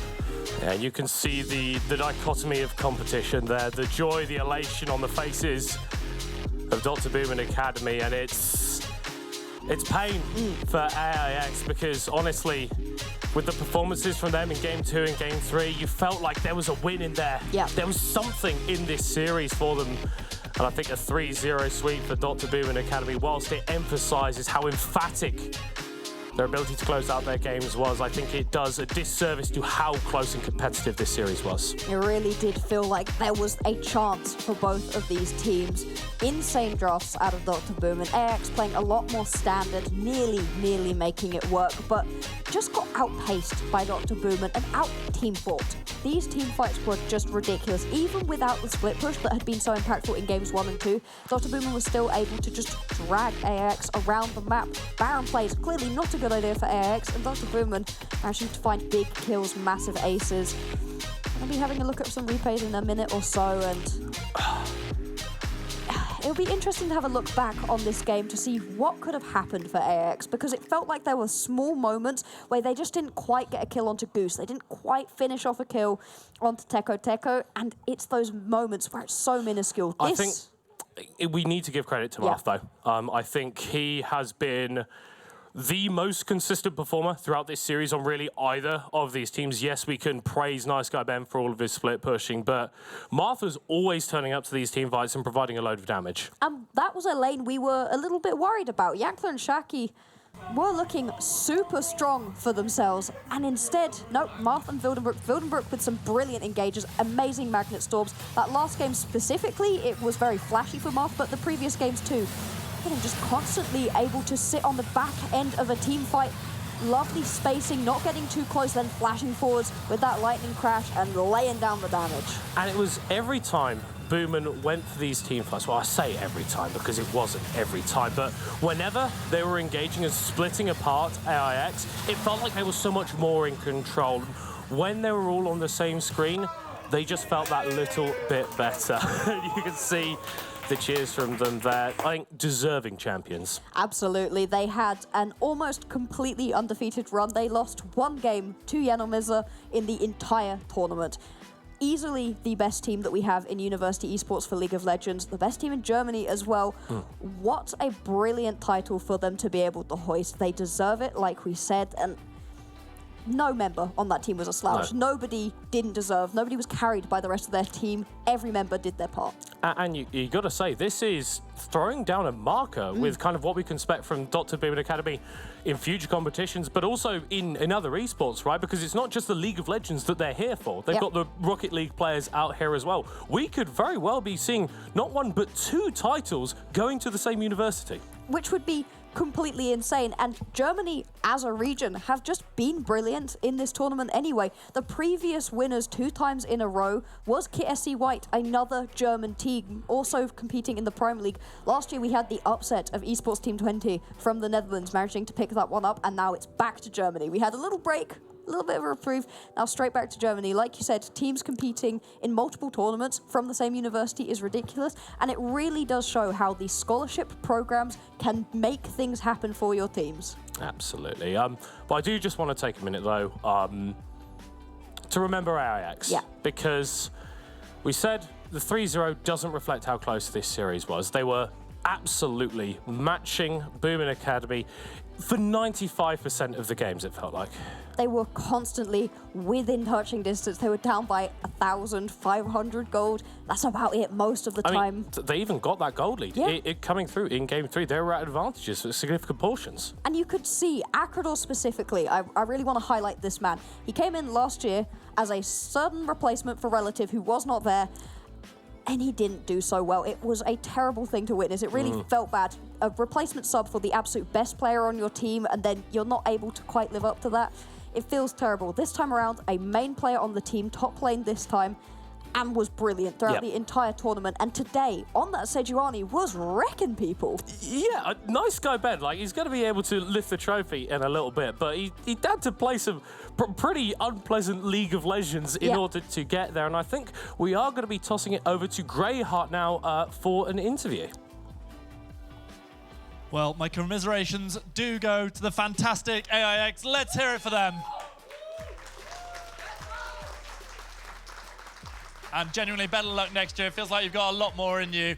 However, it is my esteemed privilege to be able to welcome to the stage your League of Legends champions for 2023, Dr. Boomin Academy!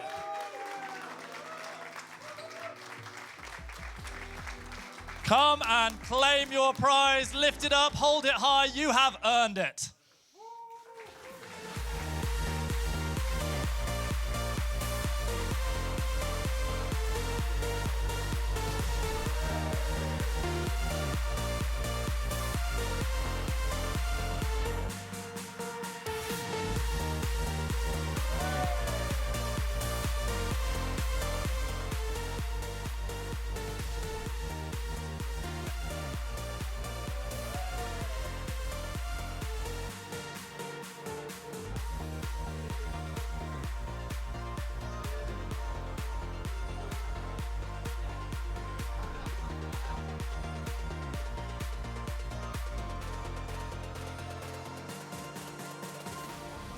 Well done. You must be feeling absolutely amazing. I've got you joining me here for this one, and well, I've got several questions for you, which we're going to come to in a moment. But first of all, yourself, the team, how are you guys feeling on the back of that win?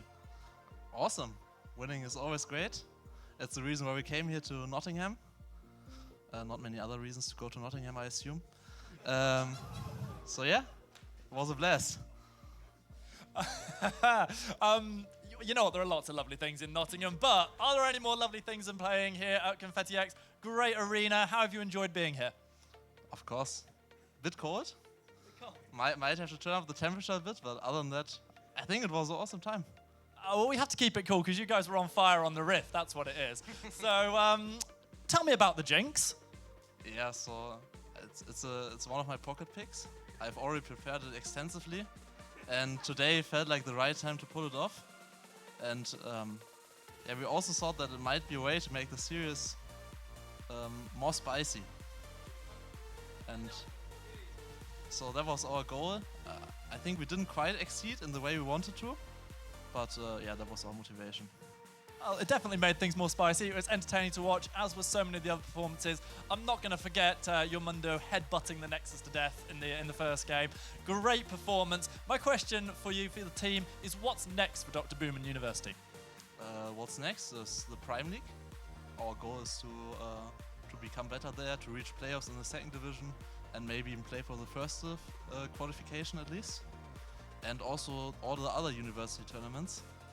I mean, the University Masters, of course, but maybe we also take another look at the German University League again and try our luck there. And yeah, more competitions and more wins, hopefully. It sounds like you want to win it all, and based on what I've seen today, there's a very good chance of it. Congratulations to you and to the team, and extra congratulations to our MVP for the series, and that was Marth. So a big round of applause to the team and to Marth.